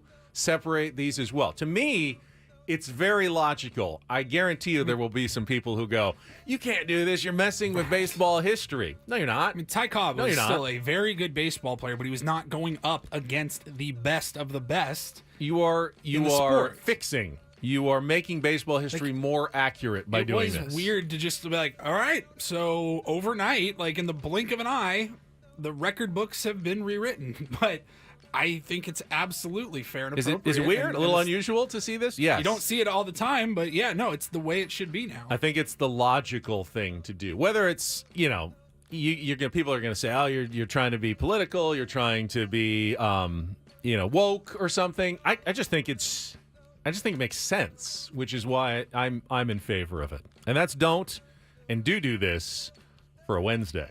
That was Don't Do This with Ben and Woods on 97.3 The Fan. All right, when we come back, Adam Jones, who was in Cooperstown, I'm sure will have some thoughts on this, and you will find out, and we will find out together, where in the world is Adam Jones? And this one could be an absolute doozy next on 97.3 The Fan.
Hour 97.3 The Fan is brought to you by Express Employment Professionals. If you're ready for a new job, let Express Employment Professionals help you. Express is your one connection for a summer job in a variety of industries. Job seekers never pay a fee at Express. Go to expresspros.com to find your location. That's expresspros.com. We're on very long distance, so let's skip traffic and just get a little California love and welcome our next guest to the program. All right, it's time for Adam Jones, and I know he was in Cooperstown, so I thought this was going to be a really cool where in the world is Adam Jones, but he is not. It's still cool. In Cooperstown, New York. That would be really cool. He's somewhere else. So Adam, let everybody know where you are joining us from today. You skip traffic. Don't worry. There's plenty of it where I'm at. Mumbai, India. What are you doing in Mumbai, India? So I'm judging a competition through MLB. Some cricket players that from 100 all the way down to 10 that are going to try and hit home runs, like a home run hitting competition, and they win a good sum of money that I heard is like really good out here. So I ain't gonna disclose that so nobody find them and try and gack them. But you know what I mean. But it's super cool. But our travel schedule. I'm saying, listen to this. So we left New York Monday at 5 o'clock, landed at 7 p.m. in Barcelona, and at a 4 or 5 hour layover, we dropped our kids off. We're not bad parents. We have nannies and mother-in-law, so don't say that. And then we and my wife had a 1:30 flight to Istanbul, 8:10 to Mumbai, got in at 4 o'clock. We took like a 4-hour nap and then went to the spa for 3 hours. Yeah, all right. Yeah, and my wife said she heard me snoring from the other room. I guess I was relaxed. And now I'm on the baseball field. I'm at the soccer field in Mumbai City. We just filmed, or I got the relay of what we're doing tomorrow. And whew, man, I need some chicken tikka marsala and a kingfisher. Is this like a $1 million arm type thing with Major League Baseball? Not $1 million. I wouldn't say $1 million arm in terms of no one here is going to have an opportunity to really go to America. I just think it's just a competition to international, and they bring in well-known cricket players. So they got two superstar baseball player and cricket player together to you know what I mean. So just got some absolute studs to try and grow the game. But no, it's cool. I think it's more or less of people getting in the competition, but also there's a couple guys here that do play college baseball, and I'm just asking them questions. One guy plays 60 different teams, I guess, in the league that he's in. That's a massive league. But again, there's 23 million people here, so or 1.5 billion if you're really talking. So there's a big league here, and again, to be able to be a part of the grassroots of this, and we're trying to, I guess the ultimate goal is to start at Little League, and that's where you really grow. That's how you sustain baseball, is starting at Little League. Now, have you picked up a cricket bat and tried to hit off of one of their bowlers, I think they're called, off the bounce and keep it from hitting the wicket yet? I have not, but I just learned the rules of it, and I'm looking at one right now, and I got to hold it. I mean, geez, this thing's a piece of timber. And we were talking about, why does a baseball go further than a cricket ball? And I just, the cricket ball weighs a lot more than a baseball, so obviously that's why our bats couldn't hit that ball. Our bats would shatter because of how heavy it is. But, I mean, this thing that's an absolute piece of timber. You can harm somebody with that thing. It does look like what somebody would use, back in medieval time just to have on them. That was the old school shank. I feel like Luis Arise, given a little training, would be great at cricket. The way he can just control where he wants to send everything. That's what cricket's all about. It's deflecting it into different areas where there's no fielders. He does that in baseball. Like the only guy right now who just looks at the field and goes, all right, I want to hit this one to center. I want to hit this one to left. And he does that like cricket players do. All day. It's really weird how he's just able to really, he says that I'm able to place this ball, but he works on doing that. If you work on doing something, probably can be really good at it again. You still need the hand-eye coordination. You sacrifice power for it, but, I mean, who cares? That's why I say with his numbers with men in scoring position, and he gets hits. And I just seen there was a stat where it was the first time he struck out in 290 games, or was it 205 games, I think. Last time he struck out with men in scoring position and 2 outs. Crazy. That happens 9 times a game. You know what I mean? He ain't did that in years. So it's his attention to detail and the contact. Like, that is invaluable. That plays in the big games. Achilles heels of teams in the big games is striking out because nothing can happen by not putting the ball in play. But a guy that you can count on to put the ball in play at least. And again, find big hits. But putting the ball in play and making contact, that always has an opportunity to make something happen.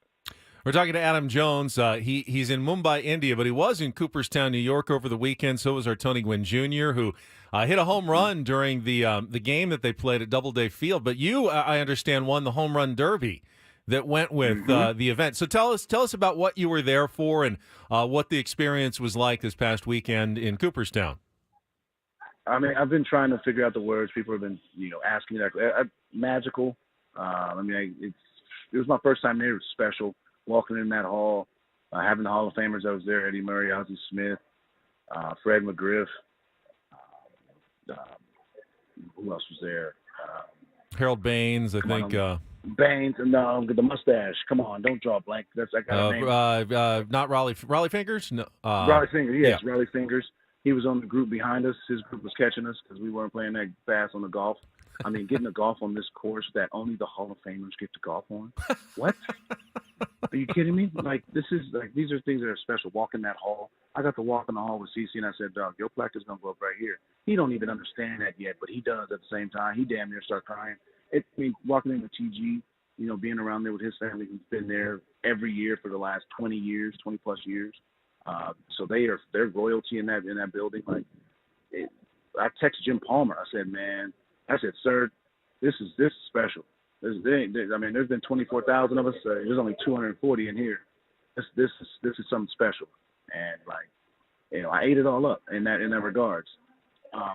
But the other side of it was getting all the guys back together, getting the young. We're still young in retrospect. Trust me, this should have been sponsored by Ben Gay, all the Tiger Balm, all the damn things. I mean, we were out. Scott Hairston ran out there opening, as soon as we started, he said, "Hey, I just blew my calf." His brother, Jerry, he done tore his damn hamstring trying to make some unbelievable play that he made at 26. I was like, "No, what are you doing?" So I went to short. It was just great. All of us back together. But again, back in being in Cooperstown, celebrating the Negro Leagues, the guys who came before us and paved the way. Now you see what happened today with the addition of the stats. There's going to be some angry ass people.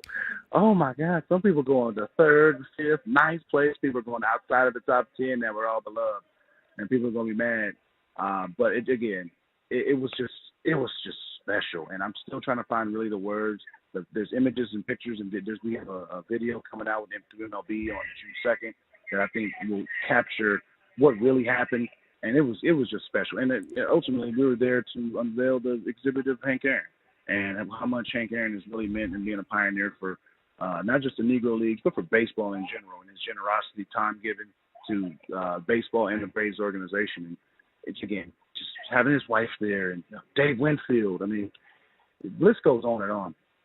Adam, I just made the argument about the incorporation of the Negro League stats that I don't think it's woke. I think it's logical, because if you look at all the available evidence back then, you had the National League, you had the American League. They never played each other either, because only in the World Series. And you had the Negro Leagues, and the quality of baseball was likely very comparable all across the board. Once the leagues were integrated, the players were just as good in Major League Baseball. So my argument is this is fixing and making baseball history more accurate. This isn't a political statement. This is just a smart thing that baseball should have done long ago. Well, I see both arguments of it. My thing is that you should have just let them play with you.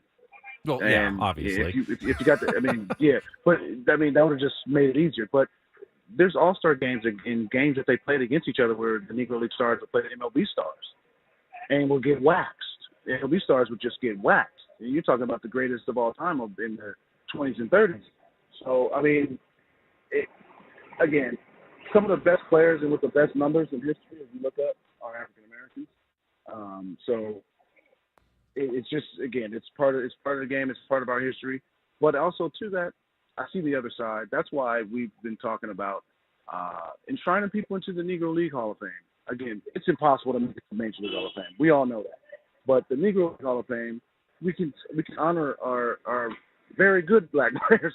I would say very good players in MLB eyes, but the greats to our community. And you know what? Again, maybe with Cooperstown, the availability is not big, but with the Negro Leagues, I think we have so much evidence now and so much, I think, information that's just come forward and coming to light, and we're digging more. We got more resources to where, we have so much stuff to where we can each year honor the Negro Leagues. And again, Cooperstown has its, and the Negro League can have its. Again, collectively, that's how we make it go. That's how we always do. But again, there's nothing wrong with celebrating somebody else. And that's the thing is, someone's going to say, oh, my favorite player, or maybe it's somebody's great-grandfather or something like that maybe has moved out the top 10 and, not moved out the top 10 in a way that, a player active in their MLB eyes moved them out the top 10. But now today seeing like, oh, I never heard of this guy, but he moved my great-great-uncle's nephew out the top 10. And, yeah, that's how some people's going to have the argument. I think at the very least, though, it's going to bring a little more much-deserved attention to the greatness that was Josh Gibson in those days. And now that he takes over as the all-time batting leader in baseball history and some of the other categories, he truly was a spectacular talent from everything I've read about him. Well, here's the thing to that. Are people happier that it's not Barry Bonds then? Like in that way, like people's like, man, Barry didn't do it. Are people happy that it's not Bonds? And that's how I would look at it then. You know what I mean? But Ruth is now 3. That makes people cringe, because I'm sure it does when they see him as 2. Finally, and Dan wanted to know this because we didn't see video. All we saw was video of Tony Gwynn Jr. like rounding third and crossing home plate. But they are telling us he actually hit a home run during this game that they played over the weekend in Cooperstown. Can you confirm that Tony Gwynn Jr. hit a home run? I can confirm it. I was in the hole watching them, and I'm like, here's my thing is I was like, dude, your whole career, you just want to go try to be your damn daddy and go to the 5.5 hole. You should have been just trying to pull. Pull. What are you talking about? Go pull the ball, man. And, but no, man, again, it was great to see him out there. Great to see everybody. I mean, I ain't played catch with we call him Little Tony, but I ain't got to play catch with TG. It's been what? It's been almost, been about 8-9 years. Didn't play catch with him. So, just being out there, running out there playing catch with him, just getting the grassroots, the introductions of, I don't know if you see it again, you don't see the video. He's leading off for us, the introduction. You got all the greats there. Me and his favorite players, who? TG. You know what I mean? Bring it back to the crib. So it was great to share that with him too. But again, he's the boss of Cooperstown. I'm looking at him because he knows where to go. He knows the people's names. He knows the right drinks for me to order at the bar.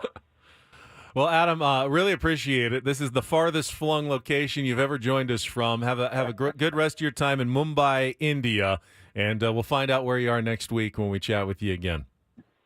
All right, appreciate you guys. All right, there he is, Adam Jones. Quickly, we'll check traffic and then some final thoughts here this hour on 97.3 The Fan. From the 97.3 The Fan Traffic Center, here's Kelly Danick. Traffic is sponsored by Viejas Casino and Resort. We still have some problems in the North County along southbound 15. Crash past Deer Springs Road. It's over the right shoulder. Further down, got a stalled vehicle right before Camino del Norte. It's over the right shoulder of the HOV lane.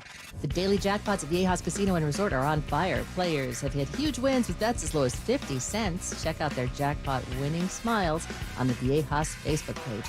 Want to join them? Who knows? The next jackpot winner could be you. Viejas Casino and Resort. And Kelly Danick with Ben and Wood, San Diego's #1 sports station, 97.3 The Fan.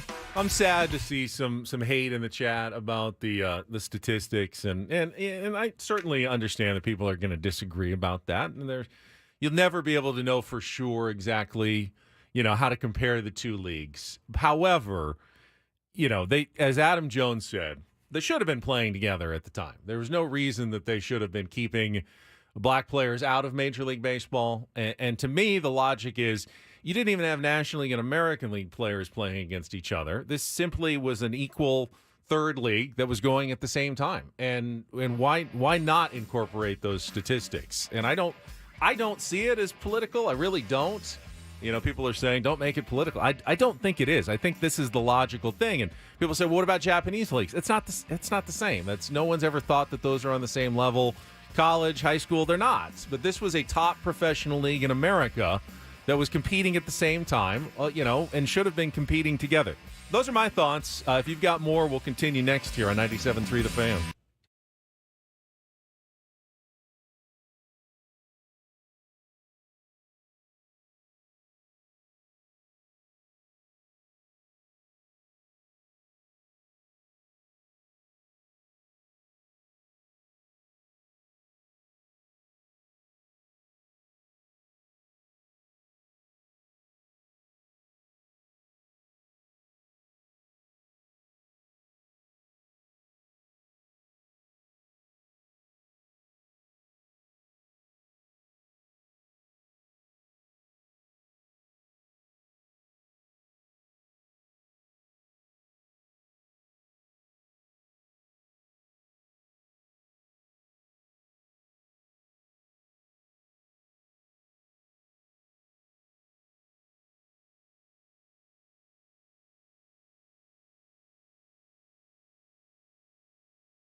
Welcome back. It has been America's mildest sports talk host, Paul Reindl, our executive producer. Woodsy, we're going to get through a couple more hours without him, and then hopefully he will be back in some way, shape, or form tomorrow, starting to feel better, which is good, recovering on the mend, and we will look forward to having him back. Get a little spice to the program to go with Mild Ben here on 97.3 The Fan. I joke. I said, someone said, you just had the mildest and most sensible sports take I've heard in a long time. And we were talking with Adam Jones, who just joined us from Mumbai, India, about the incorporation of the Negro League statistics into the Major League Baseball record book yesterday. And my take was simply that I thought it made the most logical sense to do that, given the area of segregation and the fact that they weren't allowed to compete together, but the evidence that shows that they were on a level, equal to Major League Baseball players when they did, as Adam said, when they competed against each other, like on barnstorming tours. Yeah. Games were very competitive. Oftentimes, they, as Adam said, they would blow the Major League Baseball players out of the water in some of those games. You never can totally compare, but you can't even really compare the National and the American League statistics from the pre-interleague era. One team played another team for one series. That doesn't tell you anything about the level of competition between the two leagues. You're just assuming they were probably about the same. But all those stats are combined together into Major League Baseball stats. So why wouldn't these other stats from equally good players who weren't given the opportunity to play Major League Baseball be put in there? That's simply how I view it. And I did use the word that there are, some hate in the chat, and I want to apologize. That's a strong word. I meant it more in the social media sense, that haters just disagreeing with my take. I expected that, and that's fine. I think there's a logical argument that says, hey, it was a different league. You should keep different league stats separate from different leagues. I can kind of respect that as well. I'm not like so insistent that it has to be the same. I just, in my mind, I feel like I think if you go down that path, then it's like, okay, well then we should keep MLB stats should be separate before the mound was lowered, completely different. Should before be a lot of things, 1968 before night games were played, before African Americans were allowed into the game. You would have 7 or 8 different record books. There should be a different National and American League record book, completely separate from each other. I think it's ridiculous. From before interleague play took place. Yeah, and if you want to do that and say we should just have 9 different record books for different eras,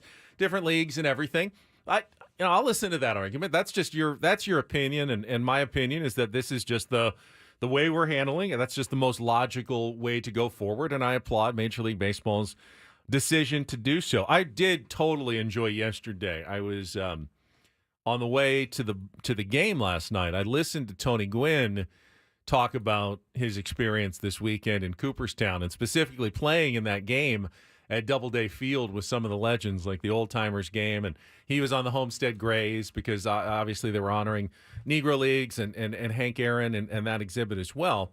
And he was talking about the same thing that Adam Jones said, that it was kind of the Ben Gay didn't feel. He said, I was worried because they didn't tell us, like, are the pitchers going to be throwing hard, not hard? And he said, I got up there, and they were not letting us hit it. They weren't throwing 100. They were still getting up to around 80, he thought. And there was some, he said, like a slider, I had no chance to hit any spin, and he struck out in his first at bat. But he said, I saw the ball well, though. So when I came up for my second at bat, and I forget who the pitcher was, he said, I'm just looking for fastball first pitch and try to swing at it. And that's the one that he took out of the park and pulled for the home run. He said, didn't even feel it off my bat.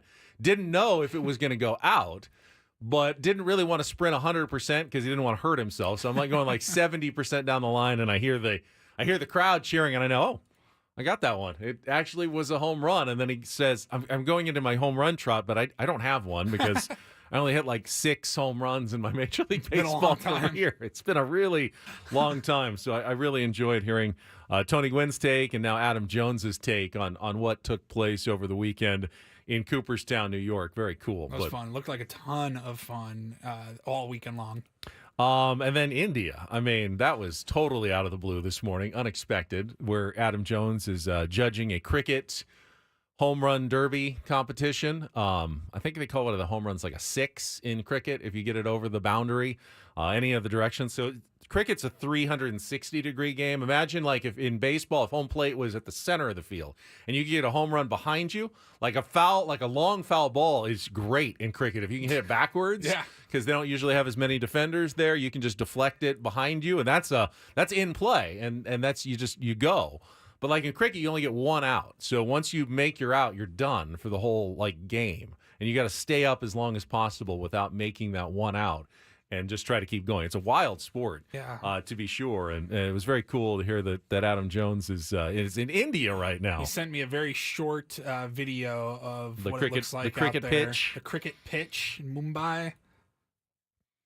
That would be awesome. I've never put India on my like bucket list of places I definitely would go see, but hey, if I had the opportunity like Adam to go and see something like that, I'd take it in a heartbeat. Oh yeah, very interesting. Yes. Very interesting. I know Woods is not a fan of Indian cuisine, but I like Indian food.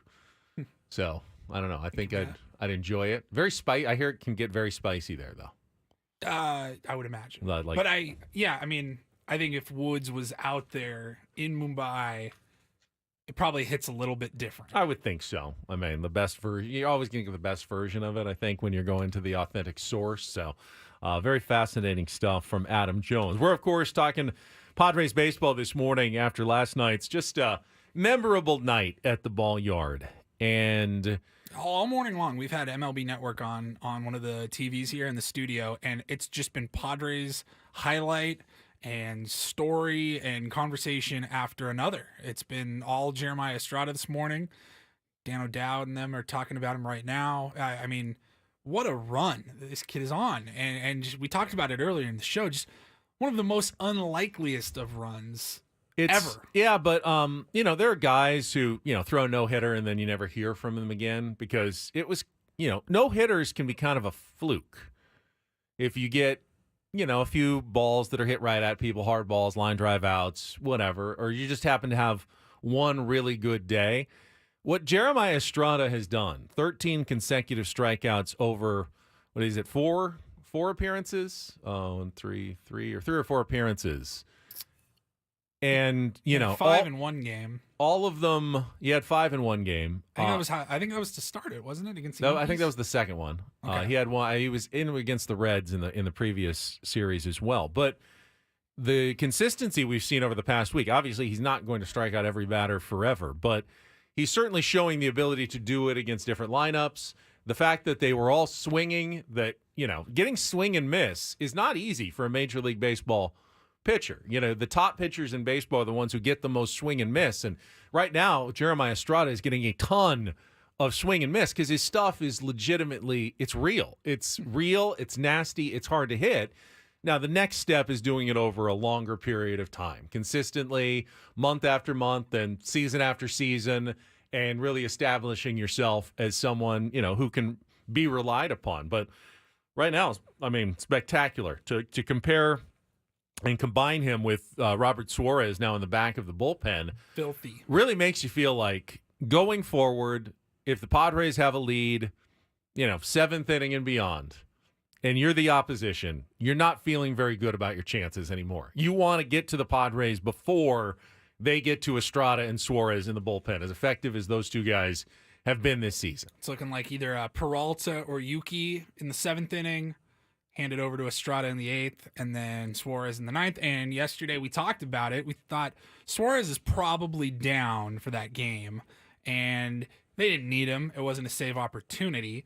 But I'm not sure that even if it was a save opportunity, he was coming in. I think it was Estrada all the way yesterday, and he looked so good. So you have your 8th inning guy that can absolutely step in and dominate in a closer role if needed. So it's now that the Padres are 2 games above 500 for the first time since mid-April when they were 11-9 and have won, I believe that's now 7 out of their last 9 series after they did drop 2 or 3 to the Yankees, but they have won a lot of series lately and have played good baseball. Now over a solid month that they've played above 500 good baseball. I want to bring back something that Mike Schultz said earlier this week, and that is after the Padres. I think it was after Monday's game. Yes. When the Padres just won against the Marlins because of the errors by Tim Anderson, and he said, good teams take advantage of the opportunities. Here's what Mike Schilt had to say. You mentioned taking advantage of the opportunities in that seventh inning. It's the second straight day you've kind of been presented those opportunities, and you have taken advantage of them. What does that kind of say about this group? What does it say about a team in general? Yeah, I mean, it's cliche, but good teams do take advantage of opportunities, and we're a good team, and we took advantage of opportunities. And, like I said, we had some good at-bats lined out, so maybe it worked out for us on another way. But, just taking advantage of what the game gives us. We are a good team. Just said it as a fact. That's Mike Schilt's opinion, but he said it as though it's just a known fact. We are a good team. Maybe the record isn't the best in baseball. We're a good team. We're a good team. So my question out there, and if you want to join us here over the next half hour, we got Brett Boone at the bottom of the hour, but if you want to call us, 833-288-0973. Do you agree with Mike Schilt that the Padres are a good team? And if you don't, then where do you feel like they need to improve to get to the level of being a good team in Major League Baseball? And if you want to throw in a third thing, what is a good team in Major League Baseball? Is it simply a certain number of games above 500? You have to be in first place? Do you have to be in position to make the playoffs? What do you consider to be a good team now in Major League Baseball? We talked about it last week. Are they a good team that plays bad? Are they a bad team that plays well at times? I think we live so day to day with the team that it's a little bit tough. You kind of have to take a step back and really look at things, because it certainly feels like they're a good team and a competitive team, but then the record is what the record is. Yeah, competitive that's not good. Competitive is competitive, which is fine, but I think that's short of good. I'm okay with them being competitive, because the majority of the games that they lose, it feels like they're not even competitive in them. To me, I think they're better than a mediocre team. Yes. Mediocre is a loaded word. It implies, I know middle of the road, but it also implies like not that special or right. In baseball, you would say 500 or average. Yeah. Mediocre is kind of I'd rather be competitive than mediocre, I think. It just has a better connotation. RJJ in the chat says, good, yes. Great? No. I'd push back. If Mike Schilt said, great teams take advantage of opportunities given by their opponents, and we're a great team, I would push back on that. Yeah. But I think I can accept Mike Schilt's axiom right now that the Padres are a good team. What do you think? 833-288-0973. We're going to get some of your phone calls and your opinions on what makes a team good and whether the Padres fit that bill, coming up next after a check of traffic here on 97.3 The Fan.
Mike Schilt says the Padres are a good team. Just takes it pretty much as a granted fact. And the question out there is, all right, what makes a good team? And are the Padres, in your opinion, a good team here? The phone lines are open, 833-288-0973. Let's go to Steve and Encinitas. You're on with Ben and Woods on 97.3 The Fan. Steve, good morning. Oh, hey, good morning. I just climbed out of my ayahuasca cave, and I'm feeling so much better. First time, Hi, long Woods. time. Hey, how are you? You sound better. My boy. Good to hear your voice. My voice. It's good to hear yours too, man. I feel much better. I know I don't sound all that great, but I feel much better. Basically, I've been sitting on my ass for like 3 days straight, so I am losing my mind. And, maybe my marriage and everything else. No, my wife has been great, honestly. This time, she's been phenomenal. This time, she's like, I've like barely seen them because, I was supposed to I can't believe this is still a thing, by the way. Like isolating and all this, it's crazy. It blows my mind.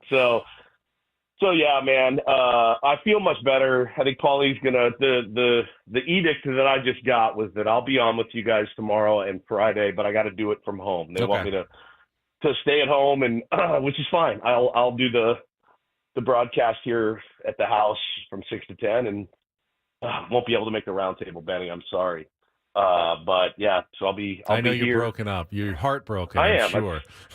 I'm very disappointed. More pizza for me, then. That's fine. Yes, more pizza. How are you guys doing? We're doing all right. I mean, good to hear your voice. We get some wins today. We each took a turn at guttural scream at 6 a.m. Paulie did yesterday. I let loose today. Bro, hang on. I can't wait to hear it. Hang on. Ready? Here we go. Paulie, I think I'm I ready. can handle it this morning. Yeah! Oh, my Lord. It's a good game last night. very- We had fun. I went with, obviously, the family. We had a suite for Jack's 21st birthday, and you couldn't have asked for any more. I mean, Pro's his favorite player, gets the home run, 3 RBI. Waldron was amazing. We had a perfect view of the knuckleball just fluttering all night. And then to get to watch rad. baseball history with Jeremiah Estrada at the end of the game, striking out his 13th batter in a row. It was like a perfect night at the ballpark. That's hopefully we get a good afternoon. I mean, I'm sick, dude. I actually talked to Skip, our beloved Skip Schumacher, and I called him on the phone before I talked to you guys, and I just said, I can't believe I'm going to miss you this trip. He's like, well, that's kind of how I knew you were really sick. If you didn't want to come see me, I was like, yeah, 100%. I mean, if I miss a chance to see you, you know that I'm really sick. But dude, I had so much good stuff this week too. Like this was going to be such a huge week, so. Not only do you feel the guilt for being out and not well, it's all rescheduling all the stuff that you have. But at least we'll be able to be ourselves tomorrow again. I'll be back and get the holy triumvirate back together. Yeah, it's been weird not hearing your voice over the last few days. You haven't even called me 5 times a day like you normally do. I know, dude. I've been. This was no joke, man. It really wasn't. I was really surprised to hear. That it was COVID, and then she said, "Oh, it's been we've seen a little wave coming through." I'm like, "All right, so nip it in it the is bud. what it is at this point." Yeah, nip it in the bud, and we've got we work with pregnant women. There are women up there that are pregnant. I'm like, I'm not. This is the last thing I want, So makes total sense. I have no problem with it, man, at all. Just want to be a good steward and all that, and I know you guys could handle it without me, so I really appreciate it, and we'll be back tomorrow all together. It's good to hear from you. Get better. We'll talk to you tomorrow. But what's your take on the topic then? Are the Padres a good team, like Mike Schilt says? I mean, I think that they're a little bit above average right now, right? Just a tiny it's bit close above, to good. above I mean, that's very close to good.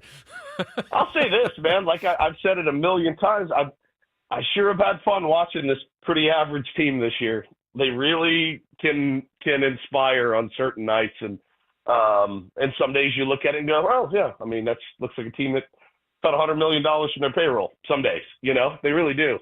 I think for me, it's the losses. They just feel so uncompetitive more often than not. Yes. They don't feel like, man, that one just got away. That was a slugfest or whatever. That was a competitive ball game, and it just didn't go our way. It feels like they get bodied in their losses, and they play good in the wins, but they get absolutely trounced in these losses for the most part. That I'm like, yeah, they're slightly above average, I guess, and that is exactly what they are because, well, they're 2 games above 500. That is slightly above average. Yeah, I mean, look, at least they've taken care of business, now in these 2 games. I know that win the other day was one of the. You thought that win was ugly. Try being sick watching that game the other day and watching that how they figured that one out with 2 errors, to win a ball game was. I was like, this is horrible. You're just waiting. I mean, you're waiting all day for the Padres game to start because you got nothing else to do, and that's what you were waiting for all day long. Yes, I was doubly sick. I was doubly ill after, and that was a win. I was like, God, that was horrible. And then last night, obviously, a lot better. But finish that thing off today. Get the sweep and keep the good mojo rolling for sure. Well, Steve and Encinitas, thank you for the call. You become a North County regular on the program. Thank you, fellas. I'll see you tomorrow. I love the graphic. Steven Encinitas with a picture of Woods on our YouTube chat. We'll have Woodsy back on the show tomorrow in at least some way, shape, or form. Got a big surprise for him, I think. Tomorrow? I don't quite want to over tease full it, on but, tease it yet. All right, well, just hold on to that thought. If you were listening to last week on the program, might have a very fun treat. Interesting. All right, so just so you know, that's what a good sports radio call comes more in. Let's go to Alfredo, south of the border on our Tijuana line. You're next up here on 97.3 The Fan. Good morning, Alfredo. Good morning, guys. How are you? Good. Are the Padres a good team, like Mike Schultz says? Yes. Yes. I would say yes, because good teams win series, and they've been doing that. Great teams sweep the crap out of multiple series, and they haven't done that in a couple of years at least. So it's true. A good team, I would do it. I would say yes. I mean, what would be for them to get there? I don't know. Maybe if Manny and Patty start hitting barrels instead of not being swaggy, maybe that can get us to great. I agree with you 100%, Alfredo. That's a good call too, because you can get to the playoffs by being a good team, but if you really want to be a World Series contender, you got to be among the great teams in the league that year. And I don't think the Padres are even close to right now where the Phillies or the Yankees are. But if they started getting, Tatis and Machado-like performances out of those 2 guys and still got some of the starting pitching we've been seeing lately and the bullpen efforts we've been getting and playing good defense and still getting some contributions from these other guys near the bottom of the lineup, you put all that together, and now you could be talking about a great team potentially. I don't think it's possible for the Padres to become a great team this year without those 2 guys. I agree with that statement. Really starting to get hot and contribute. They can stay a good team and even a pretty damn good team, but to be a great team, now it's going to be because sometimes good teams get to the playoffs and then just go on an insane run. I don't think the Arizona Diamondbacks were a great team last year, and they made it to the World Series. They were a good team. They were no better than a good and their team. Best players also were on fire at the right time. And I'd rather be a good team all year, sneak into the playoffs, and then Tatis and Machado get hot in October. That's actually the best path to the World Series for the Padres. But if they want to be a great team in the regular season, they're going to need more from those 2 guys, no doubt about it. We'll take some more calls coming up, but next we'll get some thoughts from our friend Brett Boone, the Odyssey MLB insider. He's been a regular so far this season. Booney will join us when we come back with more Ben and Paul and Steven Encinitas on San Diego's #1 sports station, 97.3 The Fan.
little breaking golf news, because who else is going to bring you breaking golf news other than Ben Higgins, yours truly? They are dropping the charges against Scotty Scheffler in Louisville, Kentucky, after the incident at the PGA Championship a couple of weeks ago, with the agreement that Scotty doesn't get to sue the Louisville Police Department, and the Louisville Police Department's not going to have anything to do with Scotty. They are amicably going their own ways, and Scotty is getting off scot-free, pun intended, Scotty-free, from once the video came out. There was no way they were going to make those. He did not do anything wrong. If he could afford a good lawyer, and my guess is, considering the millions and millions and millions he's won, he was going to go free on those charges no matter what. And they've decided to go the simple route and just go, yeah, we're just going to drop those charges. Bizarre. Such a strange story. All right, we got Brett Boone standing by, our Odyssey insider. Going to get to Brett right after this check of traffic on 97.3 The Fan. From the 97.3 The Fan Traffic Center, here's Kelly Danick. Traffic is sponsored by Valvoline Instant Drive-Thru Oil Change, your trusted instant drive-thru oil change.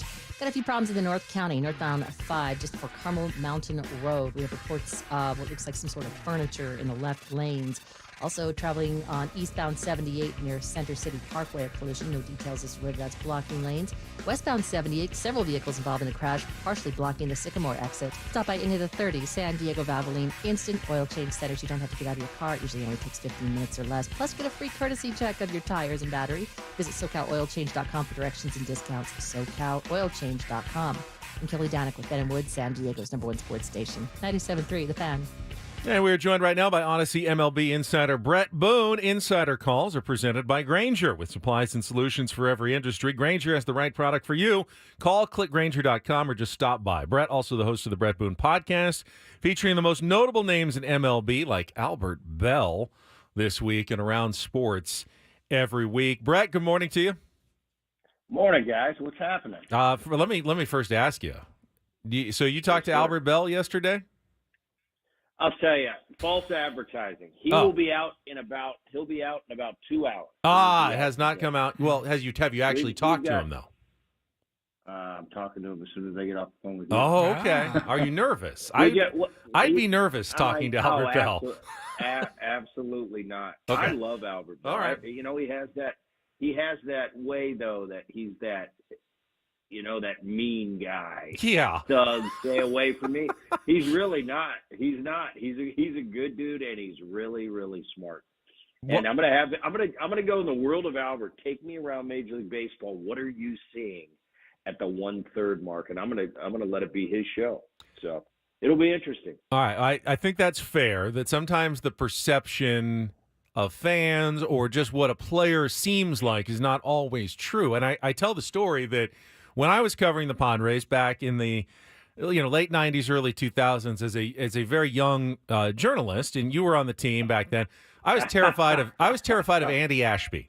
Ash was like very intimidating to me. And now I am not terrified of Andy Ashby anymore. How could you be scared of Ashby? I know. It seems weird now, but back then I was. The Bell thing is really strange. It's like two people most unlikely to become buddies, probably. But as a young kid, when I was coming up with Cincinnati, and I was my first few years in the big leagues, we had that crosstown. They wanted to make it a rivalry between us and the Cleveland Indians. So spring training, we spent a lot of time playing the Indians. And I remember as a young player, I would just watch this guy like, wow, one day I want to be Albert Bell. This guy can rake. And he was, he always came across as kind of that mean, don't talk to me. But he'd get to second base, and I'd have little chats with him. I always liked him. And I know all the controversial things he went through, and he was this and he was that. I'll tell you, I love the way he played. He's one of the best. He's I don't know. He's on my short list for the decade that my generation of run producers. I mean, this guy wasn't just driving in 100. He's driving in 140 every year. And then last few years, 4 or 5 years, we got to know each other, and I'll be sitting there watching a Padres game, and I'll get a text from Albert Bell about a play in the game, and it's always a little sarcasm to it, but it's I've enjoyed it. I like him, and he's really smart, and he really keeps up with the game today. How about that? Albert Bell watching Padres games That's what out I there. got from that, yeah. I as He well. does. He knows everything. All He right, knows I don't want to get you in trouble here, but if Albert Bell is actually a pretty nice dude, were there any guys that really weren't good guys that you didn't like playing with back in the day? I mean, name names if you can. I'm not going to name All names. I still have to walk around. All right, fair enough.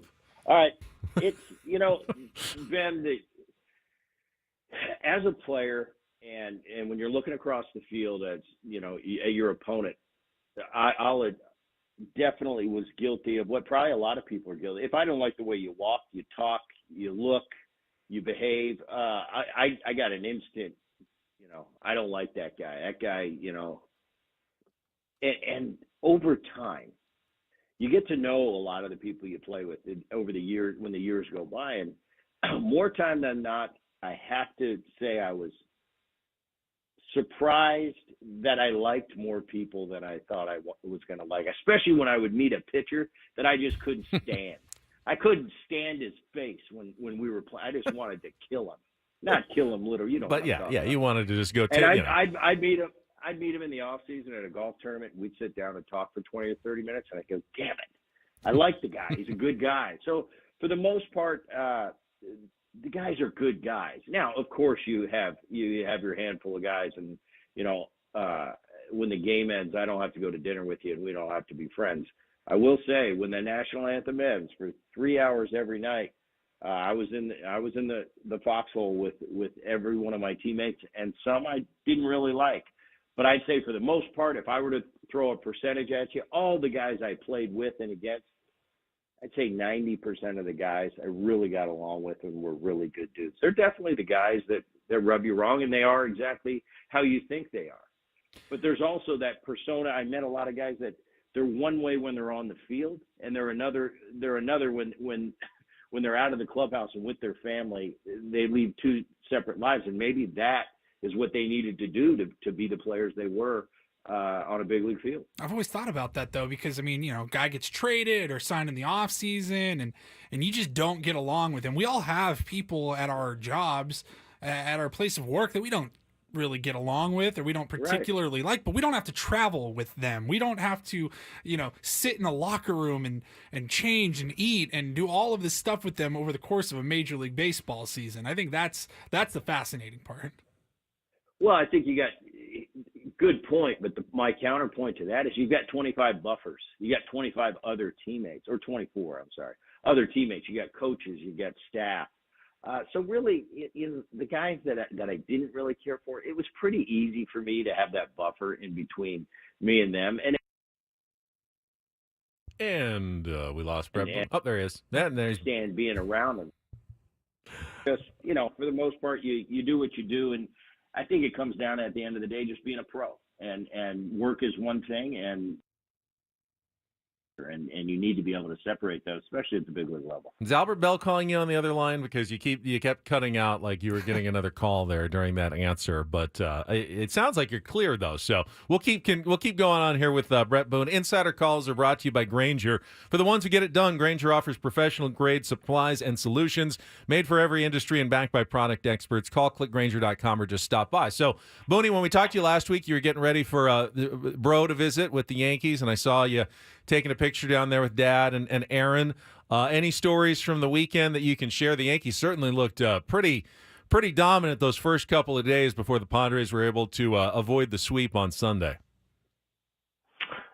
Well, it didn't start out that way, did it? I mean, I saw that first game. I was at home on Friday, and I saw when they almost hit back-to-back-to-back-to-back.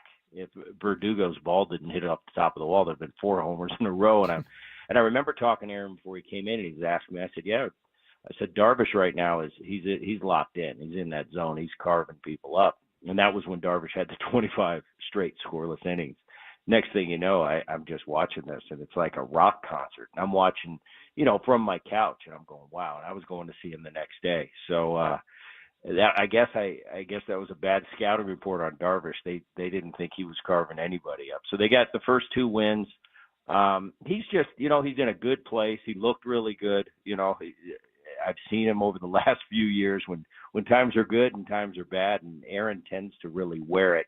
and live and die with each season. Which is the way a lot of managers are. But he looked really good. Yeah, he was in great spirits. Obviously, who wouldn't be with the start that the Yankees had? I think the key to their team is they've really been healthy, and with lacking Garrett Cole, they're still doing all this right now. Cole's about to come off, but that pitching staff really held up well for him. It was good to see the Padres squeak out a win that last game and at least not get swept in the series. But Aaron's in good spirits. It was good to see him. Mom and Dad got to come out. It's always good getting Dad out to see Aaron because he doesn't get to see him that much being on the West Coast. So I went down, saw some old friends, and took in a game with Mr. Seidler and enjoyed it. So in that game on Sunday, it included Jeremiah Estrada coming in relief and striking out 5 straight Yankees, including pretty much the heart of their lineup, including Aaron Judge. And, of course, he's gone on now and made it 13 straight strikeouts last night to set a new modern Major League Baseball record. I want to get your perspective on that and what it's like when you're facing like one of the nastiest relief pitchers who's absolutely completely locked in. And we've never seen anyone quite as locked in as Jeremiah Estrada, of all people, over this last week. Yeah, it's pretty remarkable what he's done. And you look at that, you talk about the great pitchers in the game. Usually they come at the end of the game, that one nasty inning where the Hells Bells is playing or Enter Sandman. And it really does, when those songs of the great closers especially, that's what I remember. When they're playing, the first thing that goes through your mind is, it's not a give-up situation. You're going to get them once in a while. Very rarely. They're the guys they are for a reason. But it's just kind of a different mentality of okay, we got to find a way to survive here. We got to find a way to get on base. We got to find a way in the Estrada situation. I'm thinking if I'm the opponent right now, we got to find a way to put this ball in play and get this guy off this streak he's on. Every time he strikes somebody out, man, he gets a little more. That chest gets puffed out a little bit more and a little bit more. Not saying in an arrogant way, just in a wow. Am I Superman? Do I just strike everybody? It's like getting a hit 13 times in a row. You go to the plate and you've got magic slippers on, and you're thinking, whoa, does he ever make an out? So believe me, that opponent's going to go, we're going to get you out here. It might be different for a hitter. You might wear one at this point. But pretty awesome to watch as a fan of the game to do that 13 in a row. It's a bit ridiculous. You get to 3, 4, 5 in a row, people start talking about it. You get to 13, that's a different level. So it's been really, really fun to watch that. I think this Padre bullpen is really shaping up to be really good. They're solid. I think they're in the AL, they're third best. But I watched Suarez the other night close out a game, and it's just like he's just reaching back and saying, "Here, hit it. I'm going to throw you a 4-seam heater with some hair on it, and you can't touch." Almost daring him to get a hit. So he's been money all year. I don't know. This ball club is frustrating. I understand with the talent level and the expectations that come with that because they are better than they played the last 2 years. They're a bit over 500, but I still think on paper this team is they're a really good team. They got to find that sweet spot where it really works like a well-oiled machine. They haven't got there yet. It was really good seeing Musgrove come out after being injured and really pitched good. He pitched good. He looked more like the Musgrove we're used to. That was a positive sign. I think everything is positive when it comes to this Padre team right now. Dodgers went on a little losing streak. They lost 5 in a row, came back in a doubleheader yesterday to win one, and then they ended up sweeping the doubleheader. But they lost 5 in a row going into that. So the great teams, they can go through it. Anybody can go through it. Padres are in a good spot. They just got to keep doing what they're doing. All right, last thing, Brett, and we only have about 90 seconds, so I just want to get your thoughts on Jurickson Profar. They did a side-by-side this morning on MLB Network. Last year, Profar struggled badly, and this year he's been one of the best players in baseball offensively. And they showed the swing looks almost exactly the same, except he's added this little extra leg kick, kind of step up when he's swinging. How big can those little tiny adjustments be for a hitter, especially a veteran guy like that? Huge, and I don't look so much as a leg kick, but like you said, when you creep up, it's almost like a Paul Molitor move with that front foot. To get your foot down and enables you to see the ball longer. when any hitter will tell you, if a guy's throwing 95 miles an hour, if you're moving and you're not getting that front foot down, it looks like 105. But if you're getting that foot down, it slows everything down. That's why you see the great hitters always have soft takes. They're not hard takes. They're soft. Profar's found something, a niche that works for him. We all have to find our own niche. And he's getting that foot down, and he's really seeing the ball. You give a big league hitter a little more time, or perceive to give him more time, you're going to see the results. Profar's been a huge part of the reason the Padres are even where they are right now. He's kind of taken that star role, like Machado and Profar has switched positions, but it's really good to see him having this success. And it just shows it's a constant adjustment. Profar's made the adjustment. He's been a huge part of this Padre offense. Great stuff. Brett, always appreciate it. We'll talk to you again soon. Thank you so much.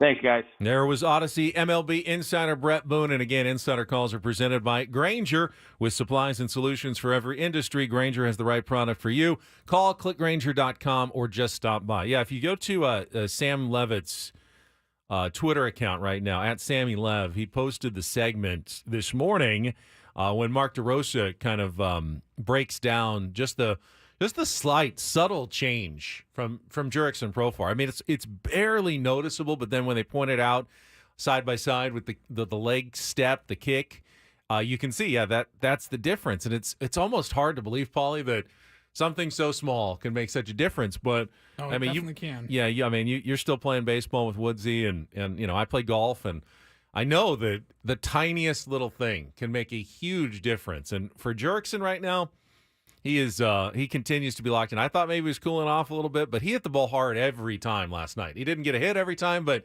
he was going both sides of the plate because he had a left-handed at-bat later in the game, going both sides of the field, other way, pull, deepest part of the ballpark.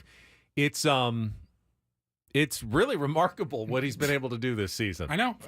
We're just kind of not hoping for it, but you're waiting for him to cool down and kind of come back down to earth, and it just hasn't happened. But this isn't a 2-week hot streak. It's a 2 month. This is 2 months. This is right now. Maybe it won't be who he is next year, but it feels like this is now who Jurickson is, at least 2024. I'm all kind of expect it to continue now at least somewhat similar levels. So what a pickup by the San Diego Padres. We'll come back, 1 hour to go. Paulie's got some headlines. Ryle report ahead. Don't go away. It's 97.3 The Fan.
It's good to hear from Woodsy that last hour, but now we kind of miss him a little bit more. Paulie and I were just talking on the break. It'll be good to have him back tomorrow, even if he's not physically in the studio with us. And that always comes with some challenges in terms of remotes. And, well, we dealt with it for almost like an entire year in the Corona Cave. Yeah. You were here. We were there. It was not Made it fun. work. Wasn't the best, but we've done it before. We can do it again for 2 more At least days. we have sports and yes, stuff to talk about. Yes, whether we'll have or not a, he's here in studio. A day Padres game today. Coming up at 1:10, we will preview the series finale against the Miami Marlins coming up later this hour. Still have another 4-pack of San Diego County Fair tickets to give away this hour as well. So keep listening for that. And I want to continue with the topic. Woodsy kind of interrupted a little bit what we were doing, but and I'm glad he did. But the question was, Mike Schilt said this week, Padres are a good team.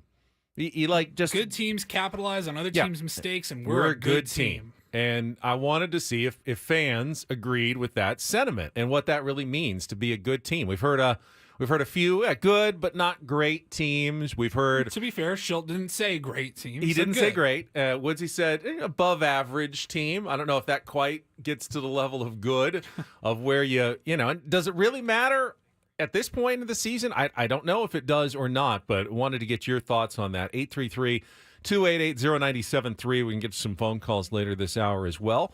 Right now, though, Paulie's got some headlines. Let's get to the Ryle Report and get things started here with our today's edition of the Ryle Report. Now tuned into the greatest. Welcome to the Ryle Report with Paul Ryle. Hi, Paul. All right. 2 stories from the world of sports that we haven't gotten to yet. We'll start off in Major League Baseball. And 1 story that you didn't know you needed. Are you laughing, biatch? It's the Ryle Report Hey, Paul, how you doing? Okay, how are you? on 97.3 The Fan. Are you ready to bless the mood? I need some help, please. That was good. Can I get a yeah? Oh, yeah. All right. It is the Ryle Report, and it is brought to you by the Frozen Ropes Summer Baseball League. The Frozen Ropes is now registering ball players age 6 through 12. Go to SanDiegoFrozenRopes.com for more information. Speaking of frozen, Paulie, this hour on 97.3 The Fan is brought to you by Tropical Smoothie Cafe. At Tropical Smoothie Cafe, summer is our season, and we're kicking off with a free 12-ounce Island Punch smoothie for National Flip-Flop Day. Grab your flip-flops. Head to your local cafe today, May 29th, from 2 to 7 p.m. Terms and conditions apply. Thank you. Any other sponsor reads that need to be read here in this segment? I think we're okay right now. No, I think we're okay for now. All right. Testing. Is this thing work? Paging basketball Ben. I am awake. There. Thank you. Perked up a little What's bit. up? So we haven't gotten a chance to talk too much about the lone NBA game last night. Of course, the Celtics in the Eastern Conference, they swept. They are waiting their finals opponent. Finals will begin next week. And Dallas was looking to close out the Western Conference Finals last night. They had a 3-0 series lead heading into Game 4. But the Timberwolves hung on. They won a 105-100 last night.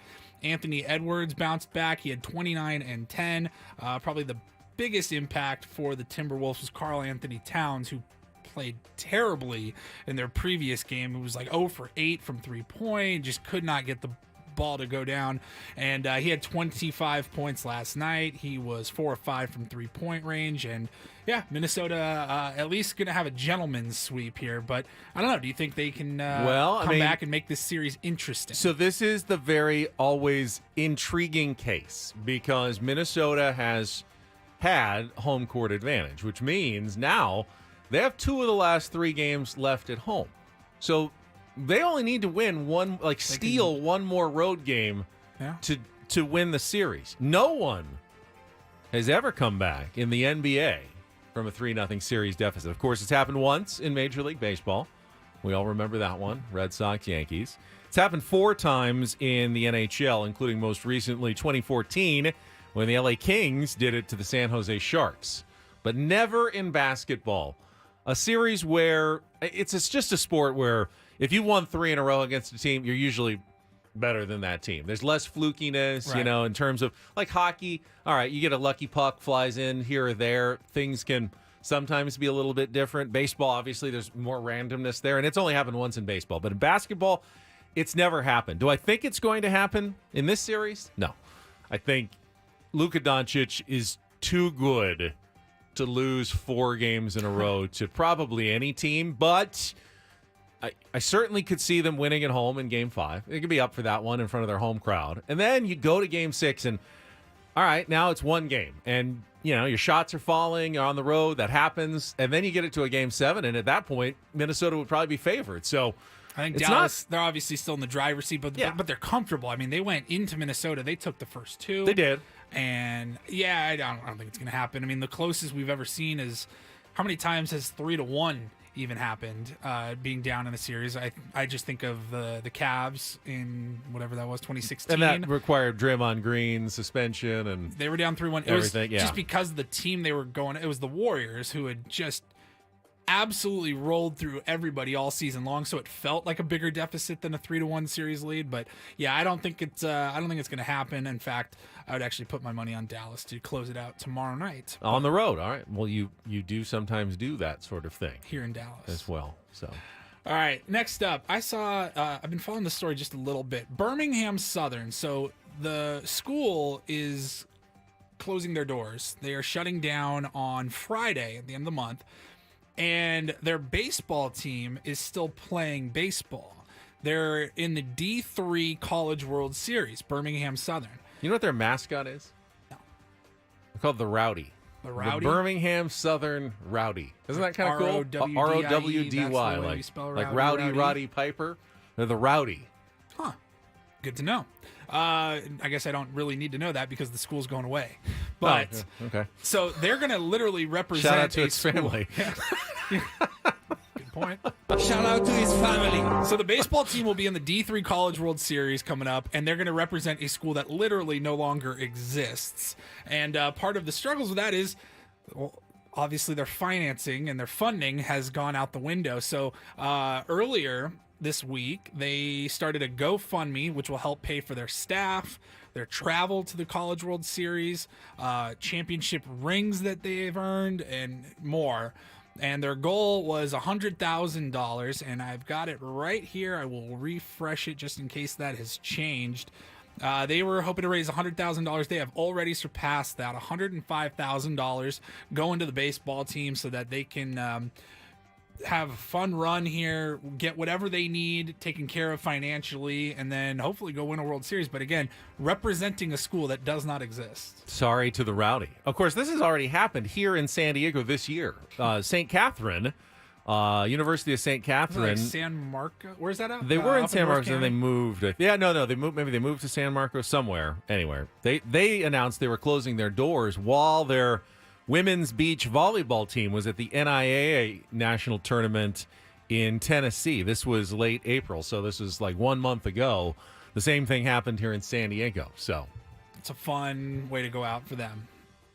And then finally, just a stupid story here, but a guy ordered a triple cheeseburger from McDonald's on DoorDash.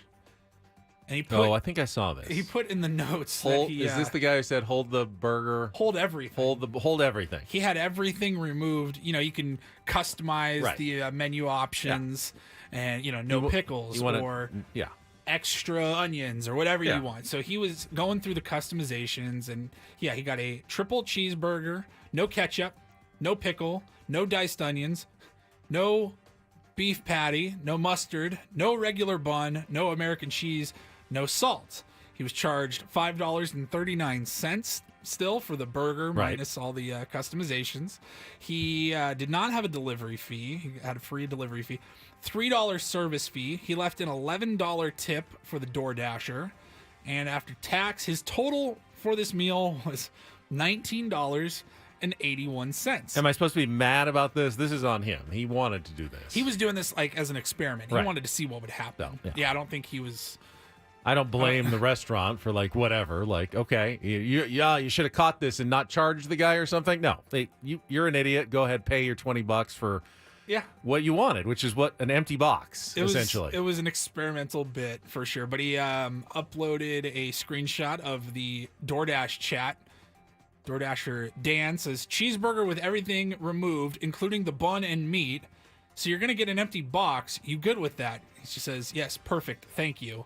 And sure enough, he opened his bag from McDonald's, and there was just an empty little burger container box. It was like all sealed, DoorDash, ready to go, and it was one empty box inside for $20. Yeah. Earlier in that conversation, his dasher, hi, I'm at McDonald's. Your order came through as nothing. You had a McDouble with nothing on it. So he's tried this before. No bun, no meat. I'm going to cancel this order if you don't let me know what it should be, please. He goes, I just want the wrapper. But he paid $20 for a wrapper and a empty box. So if you ever wondered what happens when you order a sandwich with nothing on it, no bread, no meat, no condiments, you will still get charged. Jeter in the chat says, and it was the wrong box too. Yeah, he got a McChicken box instead of the cheeseburger a deluxe box. McCrispy. McCrispy box. Wait, which makes it even better. This isn't the box I ordered. Don't waste the good boxes for this idiot. Just give him the McCrispy. Well, I guess he was the big winner though, because he spent $20 and now he's being talked about across the country. So best $20 he ever spent on an empty box. And a whole lot of social media clout. I did see, because we love talking about food on this show, that the fast food wars are potentially returning. That Burger King and McDonald's are like doing $5 value meals again, possibly here this summer, and other fast food restaurants are going to have to like match the prices. I try not to eat much fast food anymore, especially after losing the weight, but can always be tempted by a good $5 extra value meal. Like it's not even cheat, like a cheat meal. Like this is not good for me. No, it's not. It's not good enough to be a cheat meal, really. Right. But when the prices now have gone through the roof, especially if you use like a DoorDash or Grubhub, then it's easy to say no. Then it's really easy to say no. But you're like, yeah, I'm not doing that. So yeah, I guess maybe enough people are fed up with the high prices and they gotta. Lower something. A $5 value meal. If that's a sandwich of some sort, burger, fries, and a drink.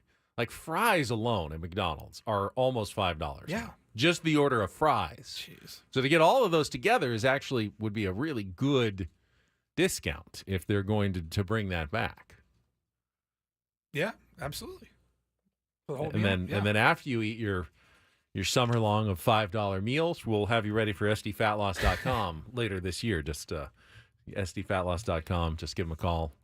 Tell them I sent you. Get $200 off right there. Like I will have some cheat meals in Vegas next week because we put in like 30,000 steps a day just walking all over the strip. You feel fine eating whatever you want, but it's not going to be McDonald's. Yeah, it's not going to be. I let myself go in the box yesterday for the game, but I did. But that's a cheat meal. But I did my hour workout and I Pelotoned and I had pretty much a light breakfast and lunch, so I knew I was going to eat a lot.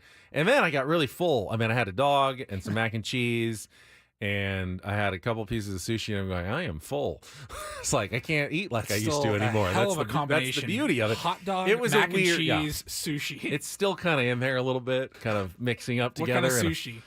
It was just a platter. They had some rolls and some nigiri. There was salmon and shrimp and tuna, if you ever wondered. They do have those things at Petco Park available.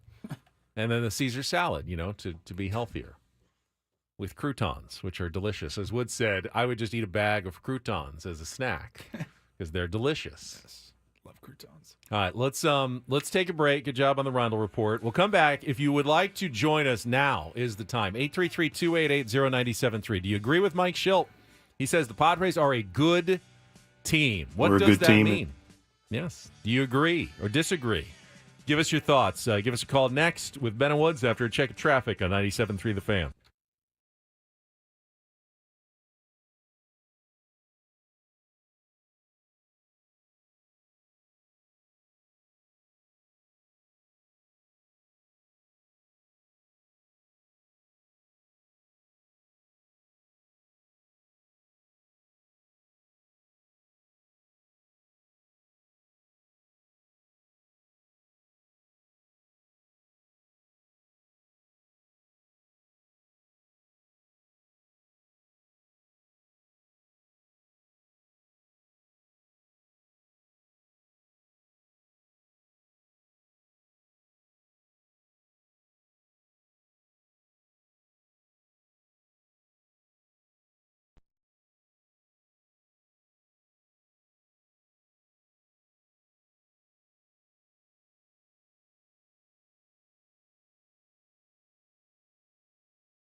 It's very hard not to be a prisoner of the moment when following a baseball team over the course of the season and trying to answer the question, are the Padres a good team?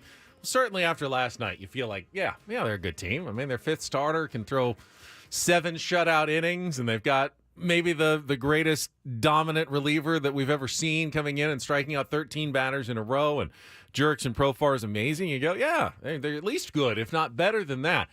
You have to bring the whole package, though, into perspective when you're trying to evaluate a team. Like, for instance, the Chicago Cubs.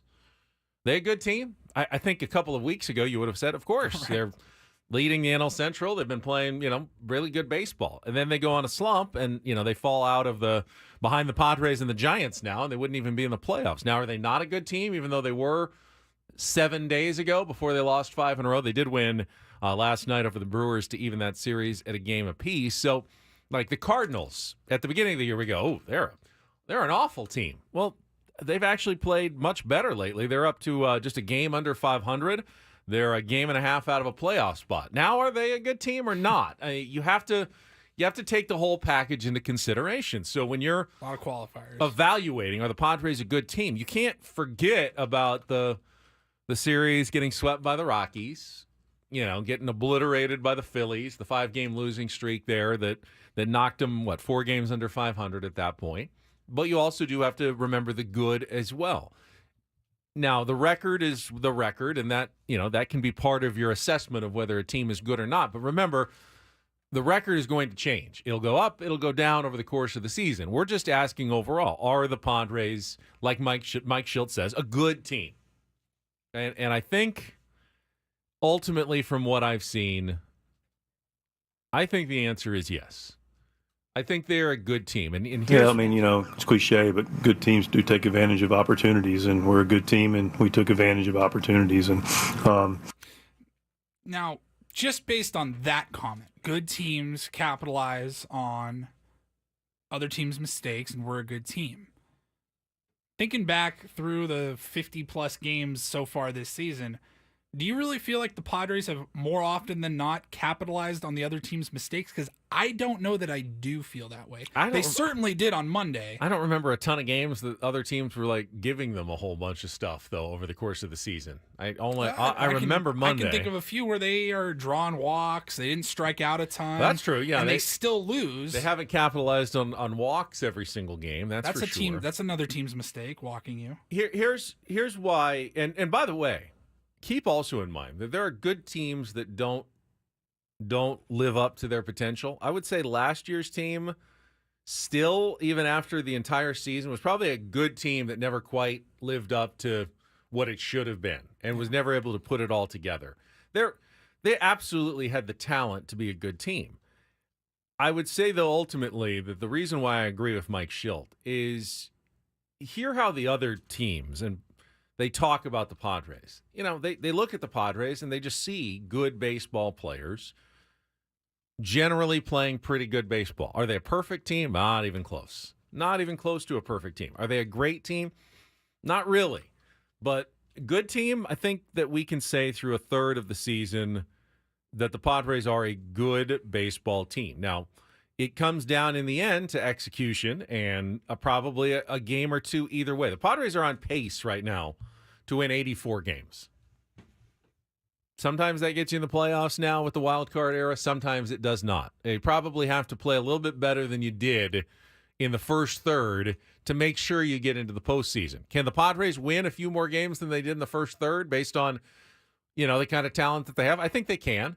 But would it shock me if something happens, they disappoint, an injury or two happens? There are a lot of things that can happen over the course of a baseball season. So ultimately, they're kind of still right around where they were when we started the year in terms of where I thought that they were, but maybe a little bit better than I thought that they were going to be. Certainly more fun overall and more entertaining than I thought. Yeah. Let's go out to the phones, 833-288-0973. We got Magic calling in. Hey, Magic, how you been? Morning, guys. Hey, a great show as usual. I don't know if you remember me, but I called you guys around the second week of the season, told you I was not a Padre fan, but I was leaning more this year, and I was going to give him 30 games. That's right. And you guys said to give him 60. Well, here we are, guys, and not much has changed. So I don't consider them a good team, and I certainly don't consider them a great team. But what I do designate them as, they're very entertaining. Now, what the caveat is, there are, to me, 5 or 6 great players on that team, and there are 6 to 10 players that are good on that team. On most nights, they can be great. On the other 50% of the time, they're just good. So you don't know what to expect from them on a nightly basis. Give them the record at 28-25. So I am going to give them the rest of the year to prove to me that they're more entertaining, that they can be designated as a great team or good team. That's where I sit with it. I'm going to give it the rest of the year, and I'll give you guys a call back, and you guys tell me, I just want to see you guys prove to me that they can be a good team and a great team. All right. I'll listen on this night. All right, thanks, Magic. So they've at least earned an extension, like a tax extension from Magic. Like, okay, well, you've done enough that I'm not still ready to pass judgment on you guys, but I'm willing to keep watching and keep an open mind as to whether or not you might end up being a good team at the end of the season. You know, he said they have great players. I mean, their great players haven't really been great. Arise has been great since he arrived.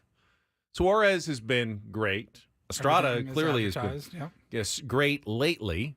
Profar has been great, actually, this year. But Profar was not a great player you expected great things from. No, he was not. Nor was Estrada.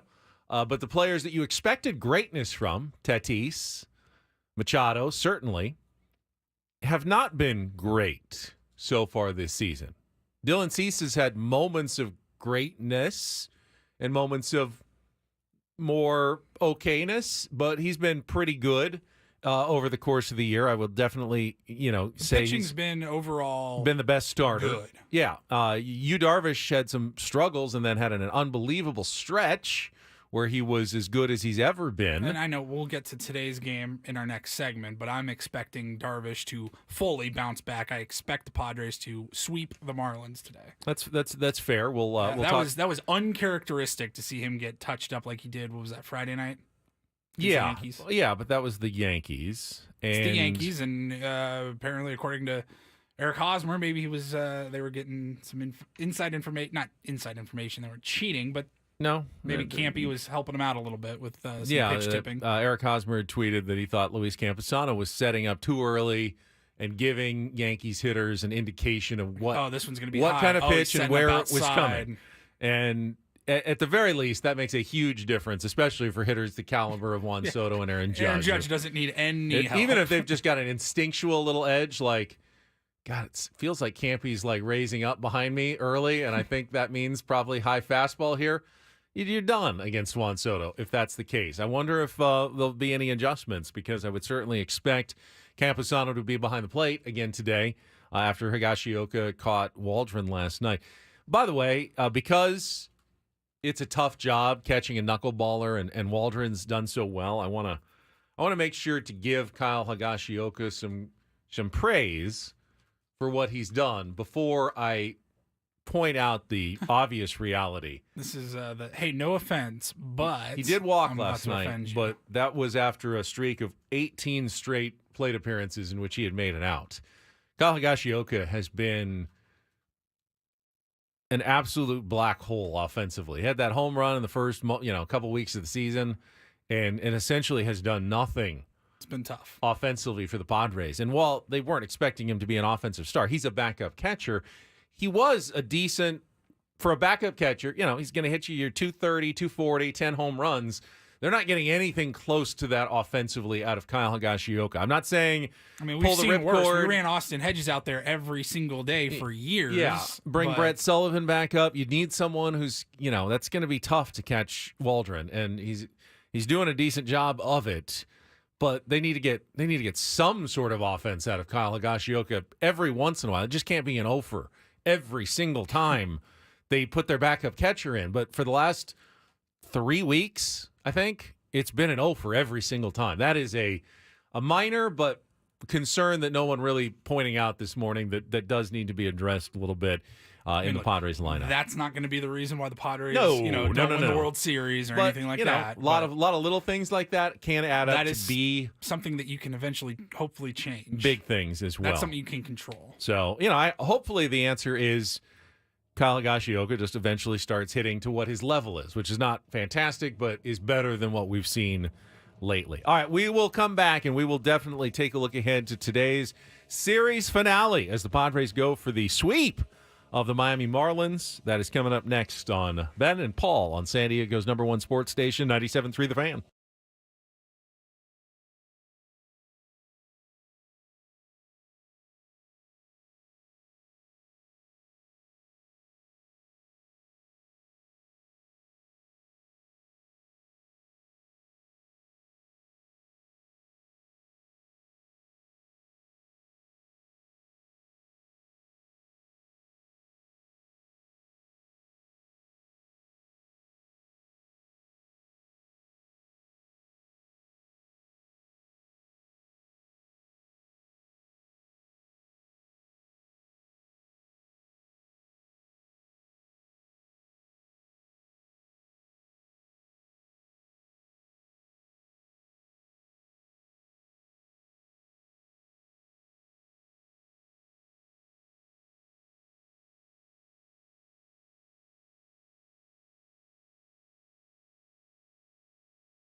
I want to get to a couple of things quickly before we preview to today's series finale against the Marlins. First, we got one more 4-pack of tickets to give away for the San Diego County Fair. Opens June 12th at the Del Mar Fairgrounds all the way through July 7th. Details at sdfair.com. But if you call now, third caller, Paulie's going to get to you. Be patient because we got a couple other things to go. But call now, 833-288-0973. And we'll see if we can give away one more fair 4-pack of tickets here on 97.3 The Fan. I also want to play the Incorporator again because we had it, 4 hours ago in the morning, and it was such a good one from yesterday. We gave Jesse Agler the word crepuscular to try to work into last night's broadcast. It means having to do with twilight. Now, again, he was working with Bob Scanlon, who has also done the Incorporator before when he's filled in for Jesse. So just know that Bob is probably a little more attenuated to when something unusual comes out of Jesse's mouth during one of these broadcasts. So here's what it sounded like in the second inning last night against the Marlins. And we set this up yesterday. We said, look, this is going to be an easy Sure. word. Having to do with twilight during a baseball game, absolutely. Easy. But can you get it through in the broadcast without anybody noticing? And he could not.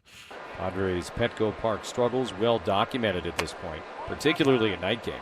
Ball outside, 2-1, and for whatever reason or reasons or non-reasons, this has not just been a great team at night, at home. Not particularly nocturnal or crepuscular. Pitch here is inside, nearly hit him. They are 3-15 in night games at Petco Park. 9-3 in day games here in San Diego. Go figure. Was that a Ben and Woods word you just slid in there, Jesse? Obviously. 3-1 to Otto Lopez. The pitch is swung on, hit in the air to center field, straight away pretty deep, but Azócar tracks it down in the gap, and he will make the catch. So the palindromic Otto Lopez is out, one away here in the third. That was my own. Well done. It is a Tuesday after all. Number 9 hitter catcher Nick Fortes. It is a Tuesday after all. Bob was on exceptional to him. verbiage. Bob was definitely on to him. Wordsmith that you are. Yep, crepuscular. I can hear the smile on Jesse's face, the little smirk, that S-eating grin. I love that. That was fantastic. Congratulations. We did get a winner for our fair tickets. Yes, Keeley going to the fair. Keeley, good job calling in. Congratulations. All right, we'll preview the Padres-Marlins game right after our final check of traffic here on 97.3 The Fan. From the 97.3 The Fan Traffic Center, here's Kelly Danick. Traffic is sponsored by Air Max, San Diego's highest-rated heating and air company. Visit them at airmax.com. We saw this crash eastbound 54 just before Briarwood Road. A car and a food truck involved in this one. They're over to the right shoulder. Now an accident on westbound King Freeway just before the 5. That's in the center divide.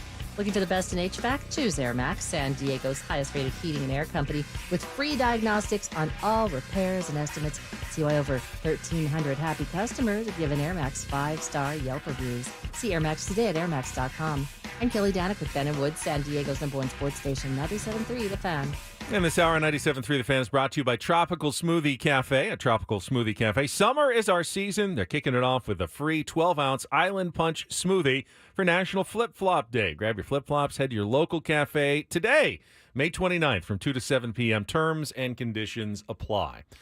So we've been asking, are the Padres a good team? And I know one answer. A great team definitely wins today. A good team usually wins today's game and finishes off the sweep of the last place Marlins. And it's not simply because they're last place. We told you before the series that they've been playing good baseball, had won 8 of 11 before they arrived in San Diego. But I was at the game last night. What was the game? What was the total time of game last night? 2:01. 2:01. And Matt Waldron was in the strike zone, gets a ton of credit for that. But I also saw some poor at-bats by the Miami Marlins, a team that is on a West Coast road trip, just went to Arizona, San Diego, at the end, getaway day, last game of their road trip. This is a team that should be mentally vulnerable today to just, you take care of business, they're ready to get on a plane, get back home, get off the West Coast, get back to the East Coast, quick outs. They're ready to go. They look like they were ready to go home last night. Yes. Now you've got Yu Darvish. If he's sharp, If Matt Waldron can do what he did, Yu Darvish can, with all the kind of repertoire that he has against one of the weaker lineups in baseball, this should be a game that you win and win handily. And I will say that with one caveat. Braxton Garrett, who is the starter for the Marlins today, pitched a gem his last time out. And he hasn't been great this year. He's got an ERA over 5, but he's left-handed. CG, right? Complete game, I think 3 or 4 hitter against the Arizona Diamondbacks his last time out. Now, he threw a lot of pitches as well, which could play to your advantage with the San Diego Padres, but you're taking on a pitcher who found something in his last start, and you're hoping he doesn't have that, and you don't continue, the struggles against left-handers, which are getting a little bit better. I mean, you got Profar, you got Solano.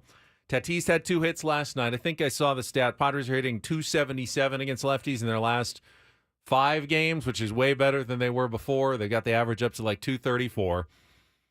This is a game. If you want to tell me you're a good team, win this game. Complete the sweep. Get to 3 games above 500. I know the series win is already locked up, and you say, hey, we win series. You got to sweep a series occasionally to make some hay, to actually make a difference. You don't want to be the team that's constantly a game above 500, a game below 500, 2 above, 500, 2 below, 1 above. You want to be the team that hovers around 10 games above 500, which means when you get to August or September, you don't have to play your butt off to make the playoffs. You just have to win the games you're supposed to win, not go on a losing streak, and win a couple of series, and you'll cruise into the playoffs. If you go into September at 3 games above 500, you probably still have a chance, but then you got to play a really good last month. Don't put yourself, the pressure's on. Don't put yourself in the position of last year where they absolutely had to win every single game. And they won 14 of 16. And guess what? They came up 2 games short of the playoffs. You can't put yourself in that position where you have to win every game down the stretch. Put yourself in a position where you have to play 540 baseball down the stretch, 520 baseball down the stretch, and you cruise into the playoffs with 4 or 5 games remaining. I'm fine with that for the San Diego Padres. And one way you do that and show that you're a good team is that you win today's game and you stomp on a team that is ready to go home and get on a plane and get back to Miami. You got their ace yesterday. You handled your business. You got to win. I mean, like, of course, it's not a must win. Those hardly exist in baseball and certainly don't exist in May in baseball. But, man, like I've been saying all season, I'm ready for this team to go get hot, go on a run, win 9 out of 11, win 13 out of 15 or something. Like, you got to start putting some wins together, and they've won their series over the last 6 out of the last 8 or whatever it's been, and that's great and all, but ultimately, what's their record in those 8 series? So, they're 500. So they've won 7 of 9 series at this point, including this 500. one now against the Marlins. They are currently, let's see, they're 5, 6, 7, 8, 9. They're 6 games above 500 in those 9 series. Or the 7 series that they won. Or no, the 9 series. It's 5 games above because they were 1 game. There were 4 games below. Now they're 2 games above. So We're 6 games above. 500. I'm not great at math. I'm not like Mike Schilt, who said he had to repeat algebra after the game last night. I'm not that bad at math, but on the fly, it's somewhere around 6 games above 500 over these last 9 series. When you win 7 out of 9, though, it feels like you should be even more above 500 than that. And then their overall record, of course, they're 2 games above 500. So Correct. It's like every time they win another series, I'm like, oh, they're great. That's awesome. And then you look at the standings, you're like, oh, they're still a game above 500 or a game below 500 even. So, yeah, get on a little run, get streaky, put some cushion behind you, in the record there, and it's going to help you out down the road. Like you said, you don't want to go into September having to absolutely dominate. I don't think they'll need to have a September like they had last year, and they came up just short, but still. The other factor, I mentioned the Braxton Garrett factor.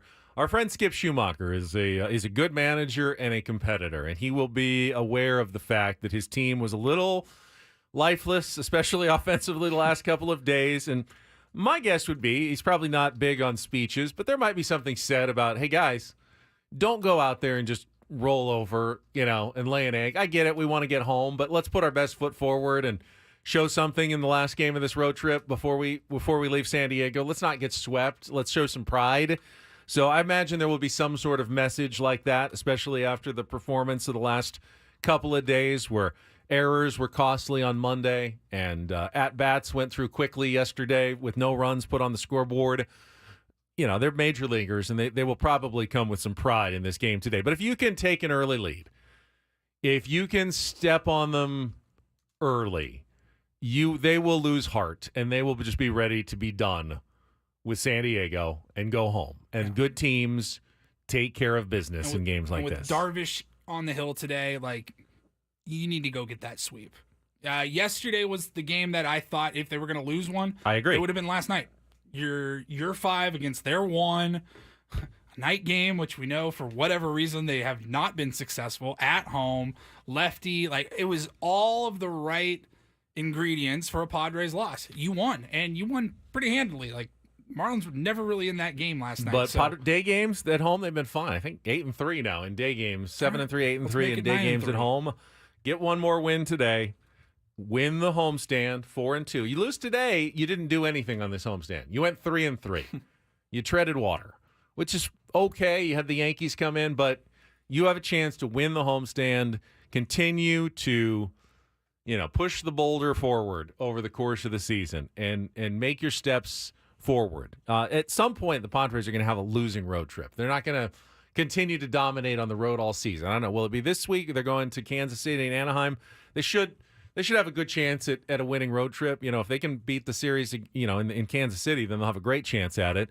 But you can't count on playing 10 games above 500 on the road. Got to win some of these games at home, have a winning homestand. Today is the day you take care of business. Get your first sweep of the season, your second 4-game winning streak. Have a nice flight, go to Kansas City, enjoy the day off, and come out looking for a 5-game winning streak on Friday night in Kansas City. And I saw there's some Tier 1s who are going to be heading out to Kansas City. Woods, of course, the last time the Padres went to Kansas City, he went to those games 2 years ago.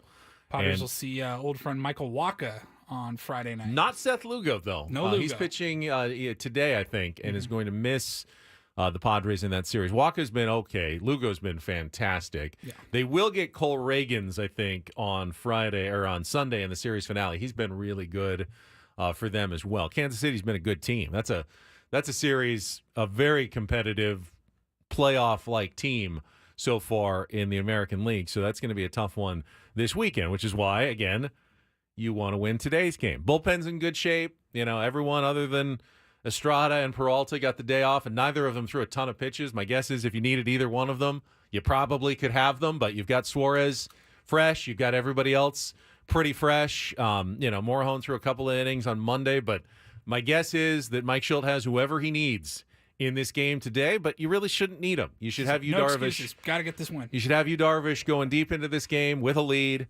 turning things over, and make it simple. Give everyone a couple of days off here and come back on Friday and try to keep that momentum going on the road. And that's pretty much my thoughts on the San Diego Padres. Tomorrow, we will have Woodsy back. Not physically, but spiritually and auditorially, which is audibly back, which is probably what is most important for a radio program. Camera. We'll have him visually if you watch us on the stream. You're going to take him the old equipment. Yeah. Hey, just take the equipment with you and do the show. Well, that's what Woodsy is going to do the next couple of days. Yeah, I'm heading over there after the show to drop off the equipment, and let's be honest, I'll probably go into his office and set it up for him because the last thing that I want is we get to, 5:45 a.m. tomorrow morning. Paulie, I don't know how to work. Where does this cord go? What is this thing? I don't get it. So I'm going to just set it up. I'm not much better, but I feel like I'm a little better. I'm going to dummy proof it. Hey, turn on the power button, hit the connect button, good to go. Done. And we'll hear from him tomorrow morning. I got to pick up. The reason I'm going over there, because you live right down the street from him, it would make more sense for you to drop off the equipment. But I got to pick up the baseball gear out of his car because the Tier 1s have the Sunday League. We have a Wednesday night game tonight in Escondido. Is it a home game on a night home game? Do you have the same struggles at home at night? I don't know if we're home or away. We're undefeated. You're mostly day games, right? Yes. Yeah. We're undefeated. We're 0-0 at in night Right. games. So we will find. You don't out. think Woodsy would show up, do you? He's not that guy, right? Well, he's making me drive up to his house to get the baseball. After not equipment, working the so. last 2 days, he knows he can't play in the baseball game tonight. That's bad Yeah, I think form. that's bad. Very bad form. Like he's talked about the guy that he used to work with at an office that called in sick to work, but then tried to play in the company softball game that night. It didn't work out too well. So we will the tier ones. I'll be managing the tier ones tonight, and hopefully we can keep things rolling and make another $100 donation to the Peter Seidler Fund. It'll be a smart baseball, Saris Thursday on the program today. He will join us at 8:35, and as Paulie semi-teased earlier today, he's hoping to have something somewhat special and different lined up based on something we played on the show last week. I'll just leave it at that. Yeah, really. That was an extra clue right there for everybody on the program tomorrow. So hopefully a more regular sounding Ben and Woods when we return. But that is it for us today. Paulie, you did a good job the last couple of days. Hey, so did you. Extra buddy. work for both of us, but we got through it. Annie and Elston are standing by with Braden for the next for the next 2 hours until they turn things over to Sam Levitt and the Eco Water SoCal pregame show at 12:10 today. For Paul Reindl, I'm Ben Higgins. Thank you, Tier 1s. Have a great rest of your Wednesday. From all of us here at San Diego's #1 sports station, 97.3 The Fan. So long, everybody.